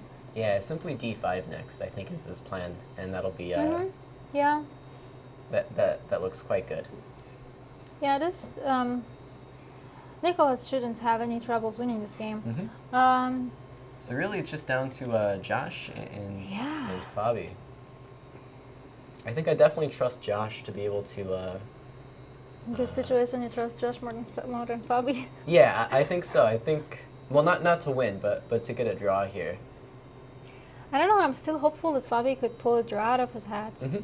Yeah, definitely. Is that a? But in this case, I mean, Josh just has such Yeah. a solid position. He's up a pawn that I think, like we even might start seeing like a Perpetual, repetition perpetual. from Josh here. Yeah, like Rook Yeah. C7 and then Ah. Knight D3, Rook D7, maybe Why would you play Rook D7 though? because my pawn's attacked.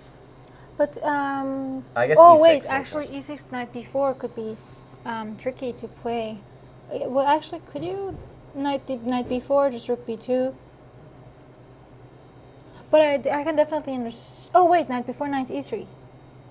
I'm sorry. What were we looking at? I was thinking, what if E6? Yeah. Oh, so Rook D7. never mind. played. Repetition. That's what I'm looking for. I'm a little worried if something like E3 is played and Knight can't get out. That kind of worries me more than I would like to. But even if E3, D4 is yeah, that's possible. what I was thinking. D4, Rook C5, then I can just take on E3 and the Knight and D3 is hanging. So Yeah, maybe White might try something like E3, D4, D4. and then E4, trying to keep that knight trapped. yeah. But in that case, even stuff like Knight E3 check might become playable. Maybe, but we are hoping that Josh wouldn't. Yeah, something less risky Yeah. than these kinds of sacrifices. So yeah, D4, E4 is played. And I'm a then little how can we worried now. extract this knight? What about just A5? A5, Knight A5 B4, looks just reasonable. yeah. Looks very reasonable. I wanted to say hello to Chess Weeb, who is in the chat room. Oh, I hi. believe that's Dennis Boros or Ilya Nishnik, one of the two. Usually it's Dennis, I think. Either one. Yeah. Know you both. Hello. So Josh just plays Rook C7. So now Knight E3 might not be a threat, but Rook C3, however, might be what, Yeah. what he's planning. I don't know. I still feel like if it works, maybe A5 and Knight B4 might be the safer way to go. Yeah, but now you've kind of pinned yourself for that plan with Rook C7. Yeah. I still think it's well in hand for Josh. I like this Rook C3 idea. And then, how does White continue? If you move the knight, then all of a sudden D3 becomes very Can I do very something like dangerous. Rook D5 now?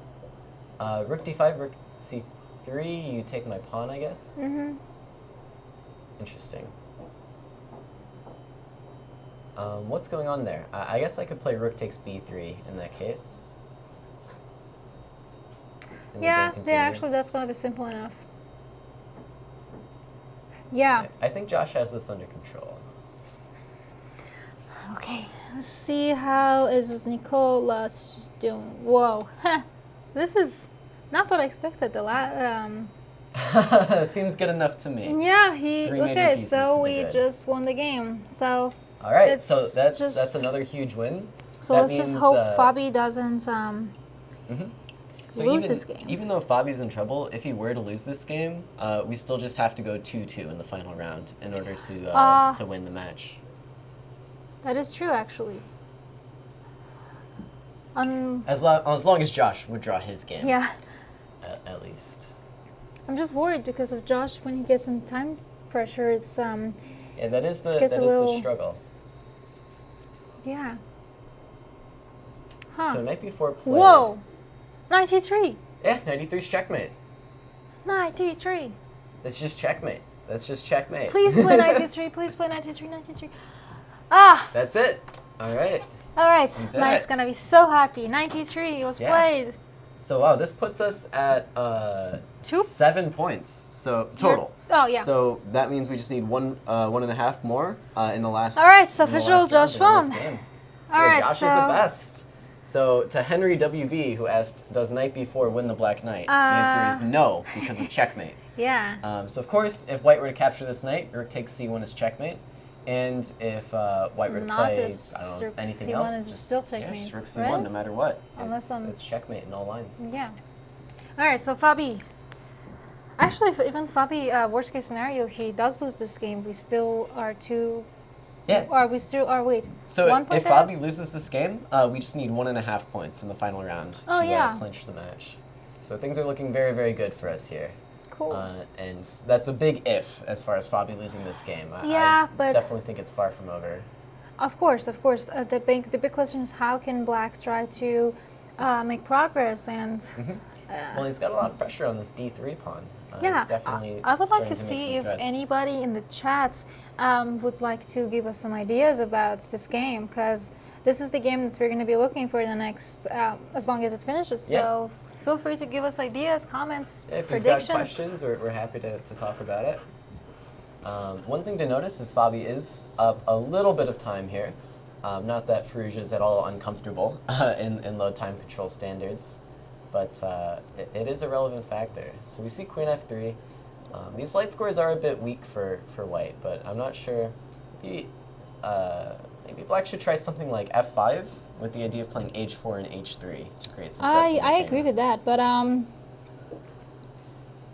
is there any way that Black King could be anywhere better than the E8, or it's just Yeah, I'm not sure. It's tough to find shelter. I kind of liked its home on F8, actually, compared to E8. For the moment, there is a problem for Black on C5. That pawn is attacked twice. So maybe we have to defend this. how would you play B6? I really don't want to, but I think I would. I don't... Huh, okay, Oh, so he does just F5 was play played. F5. Giving up this pawn. I don't fully agree with this decision. I think B6 was a bit more solid. For Fabi, I mean, what else besides taking this pawn here? I guess you do have to be a bit careful because. Fabi took it. He does take, but I mean, why not bishop takes bishop and then H4? Oh, I guess now the queen. So they defends. exchanged the bishops on C5, so Fabi got his pawn back. Yeah, and Well, I was concerned about H4, H3 still, but with the bishop gone, now Yeah, you can also with the simply just queen take on that A4, pawn. yeah. Yeah, with the bishop on E7, that's why you couldn't take earlier, but now the bishops have been traded. How many more rounds? One more round after this one. And with the way things are going, it's looking like we'll only need to score 1 point in that final round to clinch the match. Wait, can I just... Yeah, I would play queen b4 here. Yeah, I'm thinking maybe, can I actually play rook C8 first? Rook c8. Oh. That is a nasty idea. So he just goes for queen b4 immediately, but rook c8 first actually looked very, very dangerous. Yeah. So one interesting thing, if Fabi actually wins this game somehow, We already... then we would have 8 points total. We just need a half point to win the game, to win the match in the final round. And with Fabi and Wesley on the team, it's hard to imagine we don't Not score a getting half the- point. It's very difficult to go 4-0 against this lineup. So, it looks like it's going to be a repetition. Yeah, which is it's a good match strategy. This half point means a lot going into the final round. Go Fabi. Can he still do the rook C8, or it's lost that... It looks strong to me still. I mean, how do you meet this threat? You play like queen d5, I guess, and try to trade off the queens, but then I don't know. It's not so clear. There are things like queen h8 to look out for. I don't know, I feel like just play queen... Yeah, that's what I was going to say. Just Yeah, do see- the repetition. Your team is already winning. Mm-hmm. I think that's the smart match strategy from Yeah. Fabi here.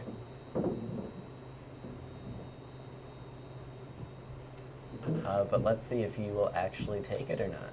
Will he take the draw? Why That's not? Because he wants to win the game, which is it's a feeling I'm sure we've all had before. I'm sorry. That was a funny question because I was just thinking about the team overall instead of. Yeah, absolutely. Yeah, they're going for the And, repetition. and I mean, it's not entirely it's not entirely useless to have a full point here They because decided it not does to go make the for the last round repetition. easier. So he does decline the repetition, especially with the clocks. I think it's reasonable for Fabi to try to win, but. So we see Queen D8 and maybe H4 now from Fabi to try and create some problems for this king. I don't know. I still wanted the repetition though. Yeah, I don't know. I admire it from Fabi. Even if he were to somehow miraculously lose this game, we're still in a great position going into the final round. And the win here all but yeah. clinches the victory for us. The time. Wow, is- so after what the- D4, I think there are some serious checkmating threats. Queen G8 is, yeah, Queen G8, and now Queen G5. This is why I wanted to play D4 to stop this flight Wait, square. how is the pawn in the game? Is Can I actually? Queen E3, right. Yeah, I'm thinking. Is it? Well, Fabi's got a minute to calculate it. Let's see if he goes for it. My first instinct is to avoid the pawn endgame because the black king is just more centralized. And so now Farouja is actually just straight offering the queen trade. Would you play Queen H8, Queen C7? There's a lot of moves to just consider. So hang on, how is the pawn endgame though? Queen takes queen, and then I agree with you that the king is really centralized and it's not going to be the best. my fear was, does white always just have this threat of playing F3 and then G4 and then having an H That pawn, is which true, just wins but the game? so let's just think about it. So if the queens were off the board and the king was on D5, it would mean that you have 1, 2, 3 moves to try and take the pawn on A5, and then you could start pushing. But then F3, it would be 1, 2. I don't think. It's definitely it would be too risky. It's risky. If you were, if you were going to enter that kind of endgame. Now, you in might this just, case, Queen E3, I think, is much less risky. I completely agree with you. It seems just winning. I would definitely play Queen E3 here, and then this protected past H pawn is just too much. White would just be winning the game. Yay! So Fabi we know our agrees. opponent games. All right. Yeah, and so now no matter what, the black king is always going to have to be tethered to the king's side. I'm just kind of relieved to watch this game, and at the same time. So yeah, maybe E4 here, just to give the So white where king a did faster Firouz path. just start going wrong? He pushed so hard, right? Yeah, I think bringing this king back to the center and playing things like king E7 was just not the right way to do it. Do I not know my opponent games? Well, this is why I wanted to play E4, is because I was worried black might try something like E5 and F4, and then we no longer have this protected passer. This game's gonna give me a heart attack. So what's going on? Is black playing king takes G3 here? Black is flagging. We win. Oh shoot! Wow. I mean, what a finish yeah, to the great, game. but Yeah, king takes G3 I think is the problem, and then H5, F4, Yeah. and we're queening at the same time. Well, I'm not gonna complain about that win. Yeah, that's. It was a very that's crazy. interesting game. It was really tough to understand who was doing what. Yeah, going back a few moves, I think instead of king E2, not Wait. quite that far. Instead of king E2 in this endgame, here. I would have liked to see E4 after. Yeah, after king F7, I think E4 was a much better way to neutralize. Yeah, I agree. You just offer straight up. So you play E4. If you take, cool. Yeah, so king F7 was I have. played, and then. Oh yes, sorry. If E4 you take, I just take, and we just. I'm going to try and play G4 first. Wait, actually, Yeah, I don't know. I guess it is actually a tough endgame. I'm thinking. What about G4? Oh, G4 I thought I could take. I take back. And then king G6. E4. I think I even have. I don't have F5 there. No. If king H6, then I play H5. And then you would have to go back, and I don't know what I'm doing. Yeah, I think that's the only line for black, though. But maybe it's enough. Maybe it's not enough. Maybe G4 is the way. I don't know, pawn endgames are deceptively tricky. I was always so proud of my pawn games. How's the chat doing? Anybody, any questions, comments, concerns? Yeah, Henry's wondering why is he giving up the G and H file pawns during this game, which, if you go forward, actually, it's not so clear that Fabi's just giving up these pawns. Yeah, we aren't sure exactly how Yeah. it's going to turn out. If the king were to capture on G3, in most positions, then the white pawn on H4 would be able to promote. In this case, I think king takes G3 is still the right move because as soon as you start pushing that H pawn, the F pawn is actually going to come down the board, and both sides will actually be promoting. So that's why I think this final position here is the computer is giving a draw because of this idea probably with they king would promote G3. together or Right. something And then like that. it'll be some queen versus queen, and those are, very tough to win. So how are the things looking at for us again? We just need half So a point we need to win. a half point out of 4 games in the final round to win. I'd like to have Mike in the studio. Can we have that? I'm happen? sure he'll come in for some a Yeah. victory speech after this last round. Do you think he's gonna Not wear to his champions. medallion again? I think he's always got that thing with him. Here Yeah. we have a question from Nani Swam. How do you guys count pawn races? Do you just calculate, or do you do the counting thing where you just count the The way I squares? usually do it is, so let's say I have a pawn on b2 and Yep. he has a pawn on, let's say, g6. Mm-hmm. And if it's my move, I just go like, so I have 1, 2, 3, 4, 5 moves to make a Mm-hmm. queen. And from g6, he has 1, 2, 3, 4, 5 moves to make a queen. And depending on where kings are, then it can get a little complicated because if the king is in that I want to say square Yeah, for that, the square of the Yeah. pawn or something.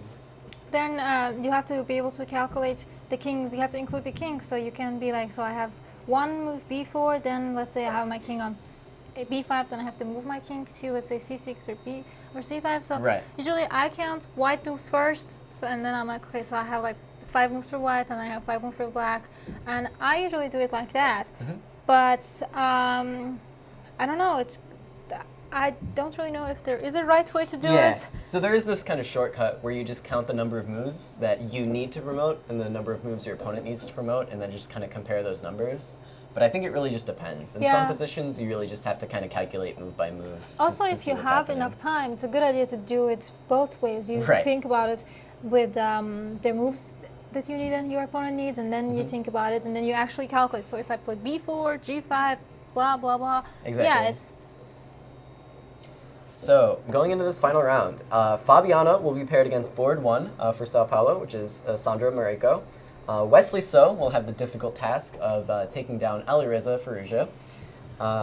Nicholas Theodorou will be playing against GM Krykor. And then finally, Josh will be playing against Lucas Cardoso on board 4. And I think these are all going to be interesting games to watch.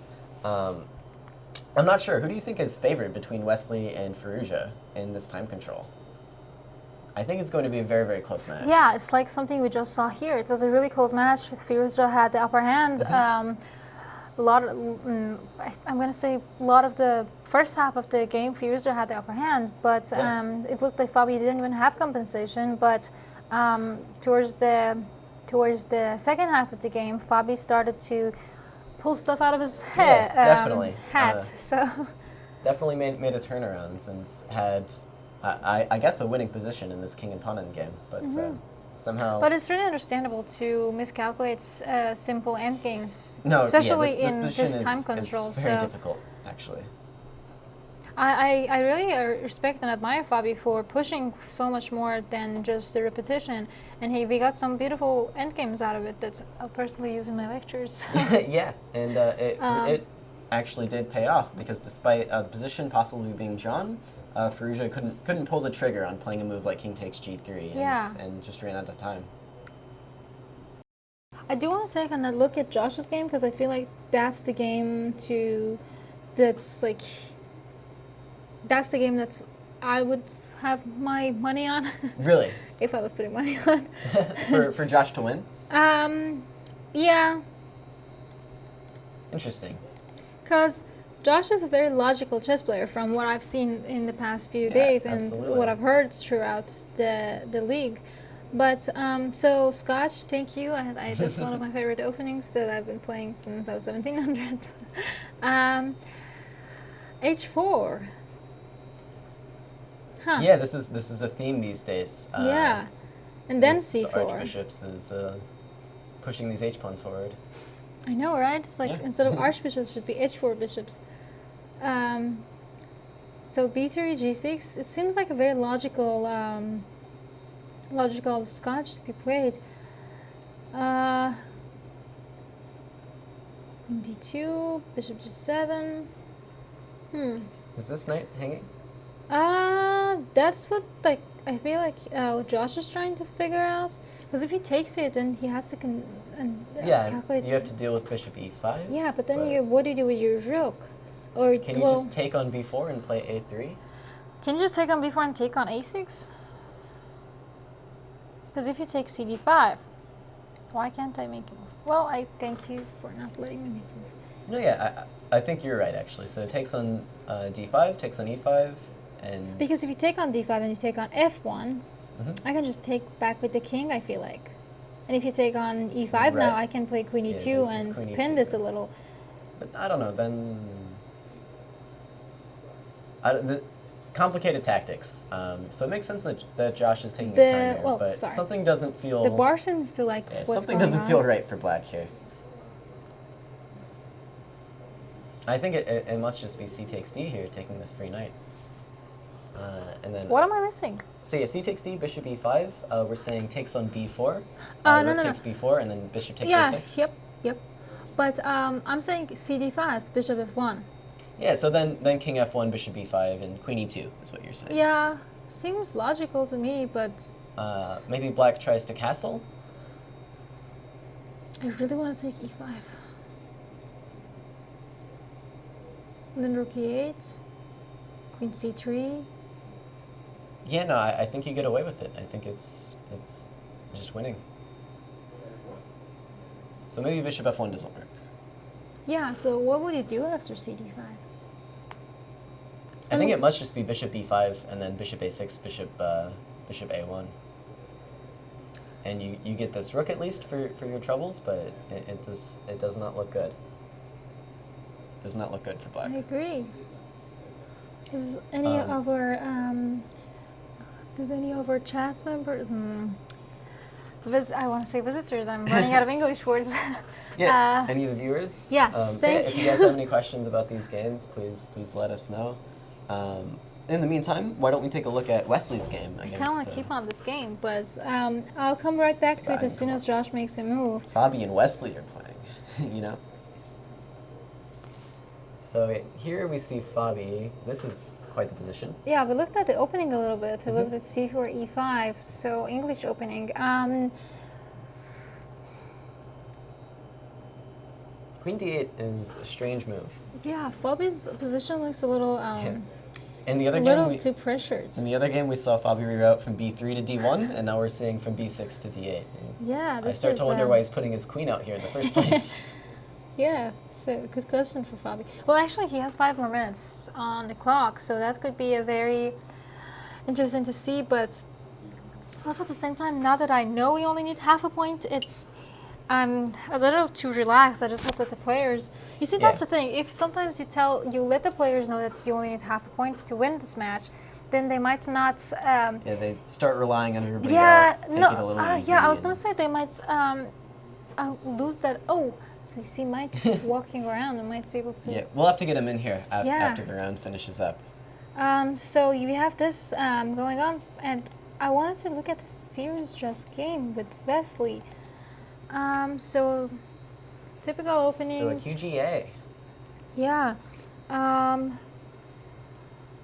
Typical moves. This a6 b5 idea. So we see c4 instead of a capture on d4, which I know, often this happens is- in this line. Not what I was taught. Yeah, usually I just always see c takes d4 in this type of opening. So interesting c4. that Wesley's going for this extra space. He on the really queen wants to side. get that bishop, doesn't he? And he got it. Good for him. Bishop is 7. Assuming Wow, he b4. really wants that space. Yeah, he is pushing here. He's pushing. E5, take. So, okay. So I think things have settled down a little bit for Wesley now, and I actually quite like his position. There's this nice long open diagonal from A8 Yeah. to H1, and there's no light squared bishop for white to challenge it.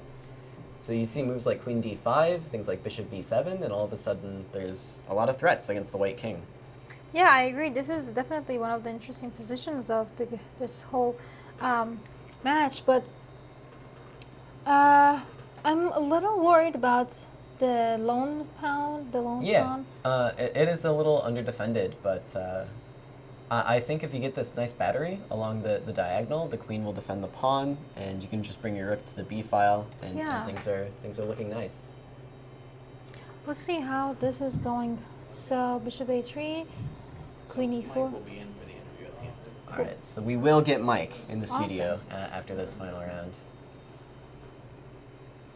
Queen d5 was played, offering queen exchange, and this would be a more pleasant endgame for black. Definitely, with the bishops. And so we do see bishop b7, and this battery upon this diagonal is complete. Rook b1, bishop c6. You got the battery you wanted, and you also so happy. it's like Wesley is going for the queen exchange. Yeah, I think He really wants that understands queen this, exchange. this endgame is going to be pleasant for him, and it's very unlikely that he would end up losing. Yeah, which but is Josh great is for the still match. thinking. I'm sorry, I have one eye on Josh's position, and he took it. I'm sorry, he was thinking up until he took on d5, Excellent. queen e4, king d1. Interesting. I don't Uh, think queen e4 was the answer for that's black. not the one I was thinking about, but it's definitely interesting. So But the problem is that it is kind of stacking up your pieces along the e file. So now after king d1, maybe? I feel like king d1 is the move to be played because you can't really play bishop e3 or queen e3 because I would just simply. Yeah, I could just if queen e3, perhaps an exchange and take on f1 and take on e5 would be played. Right. So king d1 looks like the move to be played. So Bishop f1 was played, rook f1, And now black queen really, g2. yeah, black really can't open this e file So anymore. Josh It's is taking just it. a piece up. Yeah, just a piece up. The problem, of course, for black is if this e file were to open up, the rook would come to the e file, and then the queen and king are on the same line, and things would go quite poorly. So Josh is up a piece. He has a beautiful e pawn. I feel like his opponent's kind of forgot that he's a piece down because Yeah, offering the queen trade down a piece doesn't make so just much knight sense. c3, and that's Yeah, this game looks dead. so. If Josh wins the first game, then the match is pretty much already over. Yeah, I mean it is all. We would be the champions if Josh manages Yeah. to win this. If Josh even manages to draw this piece up position, then Shouldn't be that we hard, would I win hope. the match. Okay, I so think we can call this one for Josh here. just this time that might worry me a little since he keeps thinking about his position for too long, and I don't know. Give me 6 minutes against anybody in the world in this position, and I think I could get it done. I'm glad to hear that. All right, so let's see, Fabi. So white's breaking in the center with e4. I mean, we already knew that the last two rounds would be the toughest matches for our first two boards. Right. So there's no surprise. Sorry, Josh made a move. I want to watch. That's because if this game does end up in a win for Josh, then the match is over. So Sure. whenever Josh makes a move, if it's okay with you, I'd like to come back and see what he did. Yeah. So far, they just changed the queen, knight a2, castle, rook c1, c6. Josh is playing it safe. Again, Josh, if you go back and listen, I'm very proud of you. You make logical chess. I very much like it. It's a great way to play chess. So Yeah, he's been playing quite well throughout this. yeah, these overall, finals. it feels like he just wants to play strategic moves, logical moves instead of going g4, h4. Well, he did play h4 here, but you get my point. He Yeah. doesn't really want that crazy chess. And and Black this is keeps the fork. giving us. Thank you. Just resign, please. Give all the pieces. Yeah. See, Just you take the F8 bishop. and, Take the rook. And just and now white's up a full rook. yeah, just play things rook are e3 improving. for all like here if it makes rook e3 makes perfect sense. Just play or yeah, that too. Just don't blunder. All right, so let's give it a little bit more time and watch Nicholas's game. Oh, he seems like he's also got it. Yeah, this looks quite nice. The black king is devastated. I think we saw, so Nicholas actually did get this e4 break in. And I Yeah, think that's what we were that was looking key. for, right? So we were somewhere around here, Yeah. and we were thinking about having e4. So yeah, e4 comes through, and It's now a very with the position beautiful. opening up, I think White's just better prepared to Yeah, deal it's with a it. really good breakthrough. So And- d4 was played, queen b3, Very nice move. and you take the piece. Knight f3 is such a nice move. Mm-hmm. I was kind of thinking about maybe e5 and knight e4, but I think this is a more logical way to play chess. I'm also kind of really excited right now, so Yeah. this no, is really exciting awesome. to watch and just. Oh, we have the results. Oh, we won! Yep, we're the best. All right, Wesley drew Fallujah. Thank you, Wesley, for making our job easier. So now, no matter what happens, we can lose the other 3 games. We still have clinched the championship. It's a very unlikely So to the- lose any of these 3 games Yes. since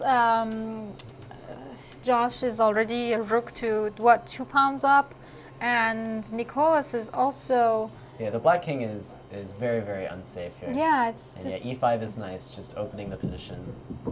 Oh, and these are some nice tactics. all right. Let's see. So bishop takes e5. I guess the problem is rook takes e5, queen e5, and then after rook f8 check, king g7, you can play rook takes e8, and the queen is still pinned. So, well, lightning fast tactics from Nicholas, finding this Nice e5 to and see knight Mike takes. walking outside with this big smile on his face. Mike's pacing. He's ready to celebrate. He should start celebrating right now. Yeah. All right, so Nicholas's games should be winning. Josh's game is winning. Just a matter of time. Yeah, just a matter of converting up a full rook.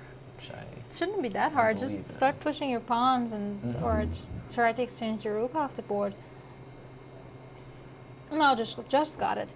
Alright, So let's so how let's is keep Fabi an eye doing? on Fabi's game because where did we leave off? Somewhere around here, I believe. Here we said knight g6 and then, yeah, this knight h4 idea. So he's trying to get rid of this white light squared bishop before this diagonal opens up all the way. So Yeah, it's white played very naturally with e takes d5, I think, yes. opening up this diagonal, and yeah, bishop e4 makes a lot of sense. This bishop is a really important piece for white. So rook e8, bishop c2, rook c8.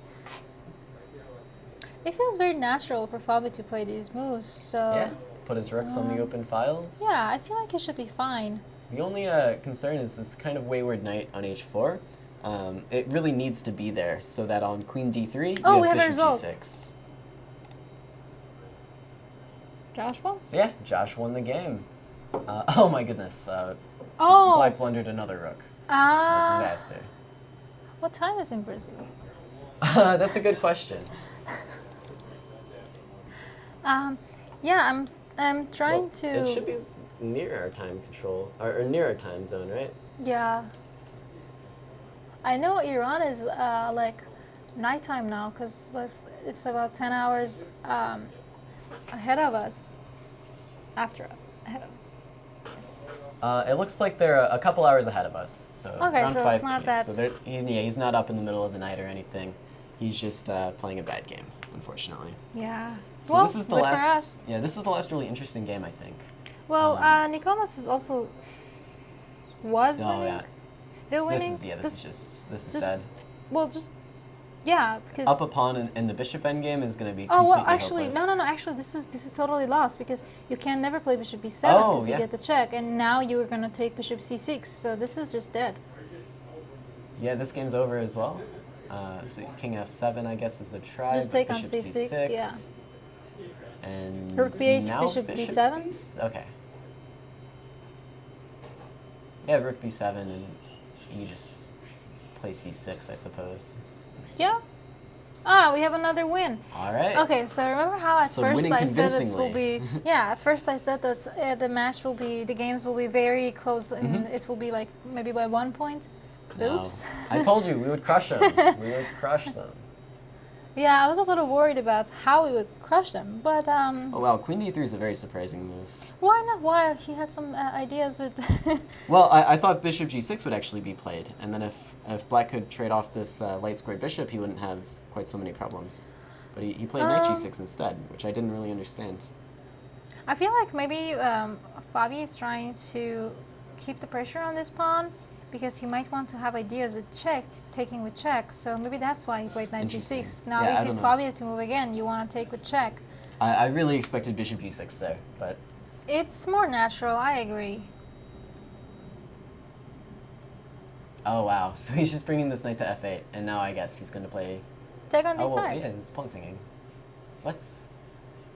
Oh well, that does too. Mm-hmm. What's going on in our chats? Someone says congratulations. Thank you very much, Aw, Cheesy Chess. thank you. And then, yeah, Rook C3 might be an interesting sack in Fabi's game. Is also. Yeah. Where? Which move? Maybe a few moves ago with this knight on C3 and this bishop on F7. I don't know if it was ever actually possible, but it was just something to look out for, is sacrificing and then with this check with either queen takes or bishop takes D5. Yeah. Yeah, I like what Fabi did here. He brought his knight back to a very natural square, and now after Yeah. bishop G6, this is really this just going looks like a downhill. desperate try. Yeah, there's queen takes F6 here, right? And yeah, that was played. This is over. And we Wow. crushed him. So the match is completed. Mike, come in. Yeah, we're ready for Mike to join us here. I think the final score is something like 11 and a half. Yeah. to- You got the wine. Yeah, Mike's got the.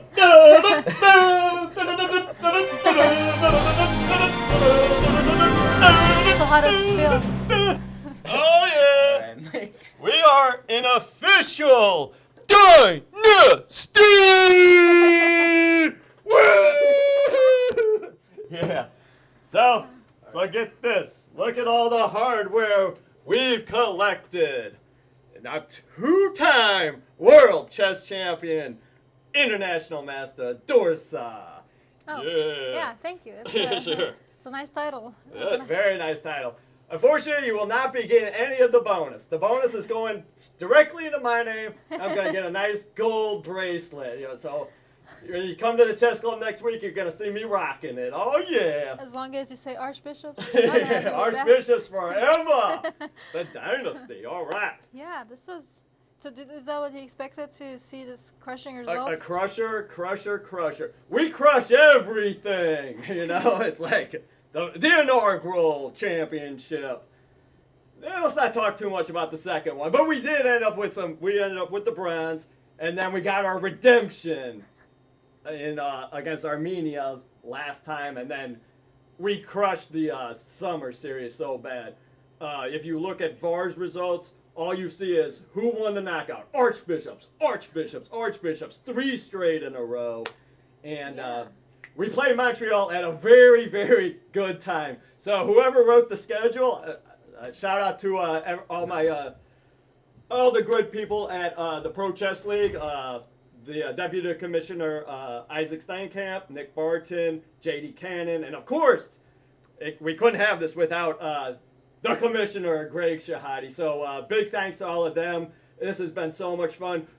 And we take it super serious, and besides all this joking matter.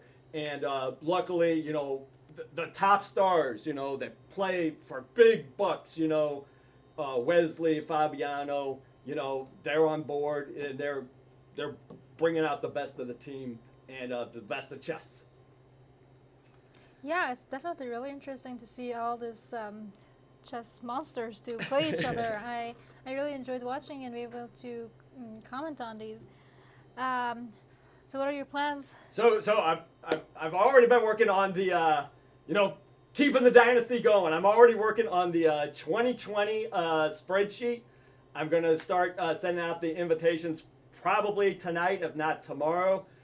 And this is gonna be a great team again. I have a feeling, and hopefully Nicholas, Benjamin Bach, and of course the two-headed monster, you know, of Wesley So and Fabiano will be back. But, no pressure, we'll figure out something with or without them. But but it's a lot easier with them, obviously. Yeah, this was definitely interesting to watch. Well, I'm glad everything worked out, and this was really surprising, and we gotta go celebrate. Yeah. And I do want to give a big thank you to Grandmaster Alejandro Ramirez, your chess coach, for recruiting all these great players to come to St. Louis and making my job even easier. So big thanks to him as well. Yeah, I thank Alejandro too. We have a very good team this year. We always had a good team, and I feel, from what I know, we're officially going to have a full girls team for Pan Ams. Oh yeah. So yeah, I don't think that's excellent. very common to have, especially since a lot of the teams don't even have girls. So yeah, it will be very interesting. And Well, good luck to Yeah, you guys too. thank you. Bring home some hardware to St. Louis. It's always a great feeling. thank you very much. This was very interesting, and I hope you guys also enjoy the rest of your day and continue watching more of Pro Chess League, and join us for 2020. Yeah, party!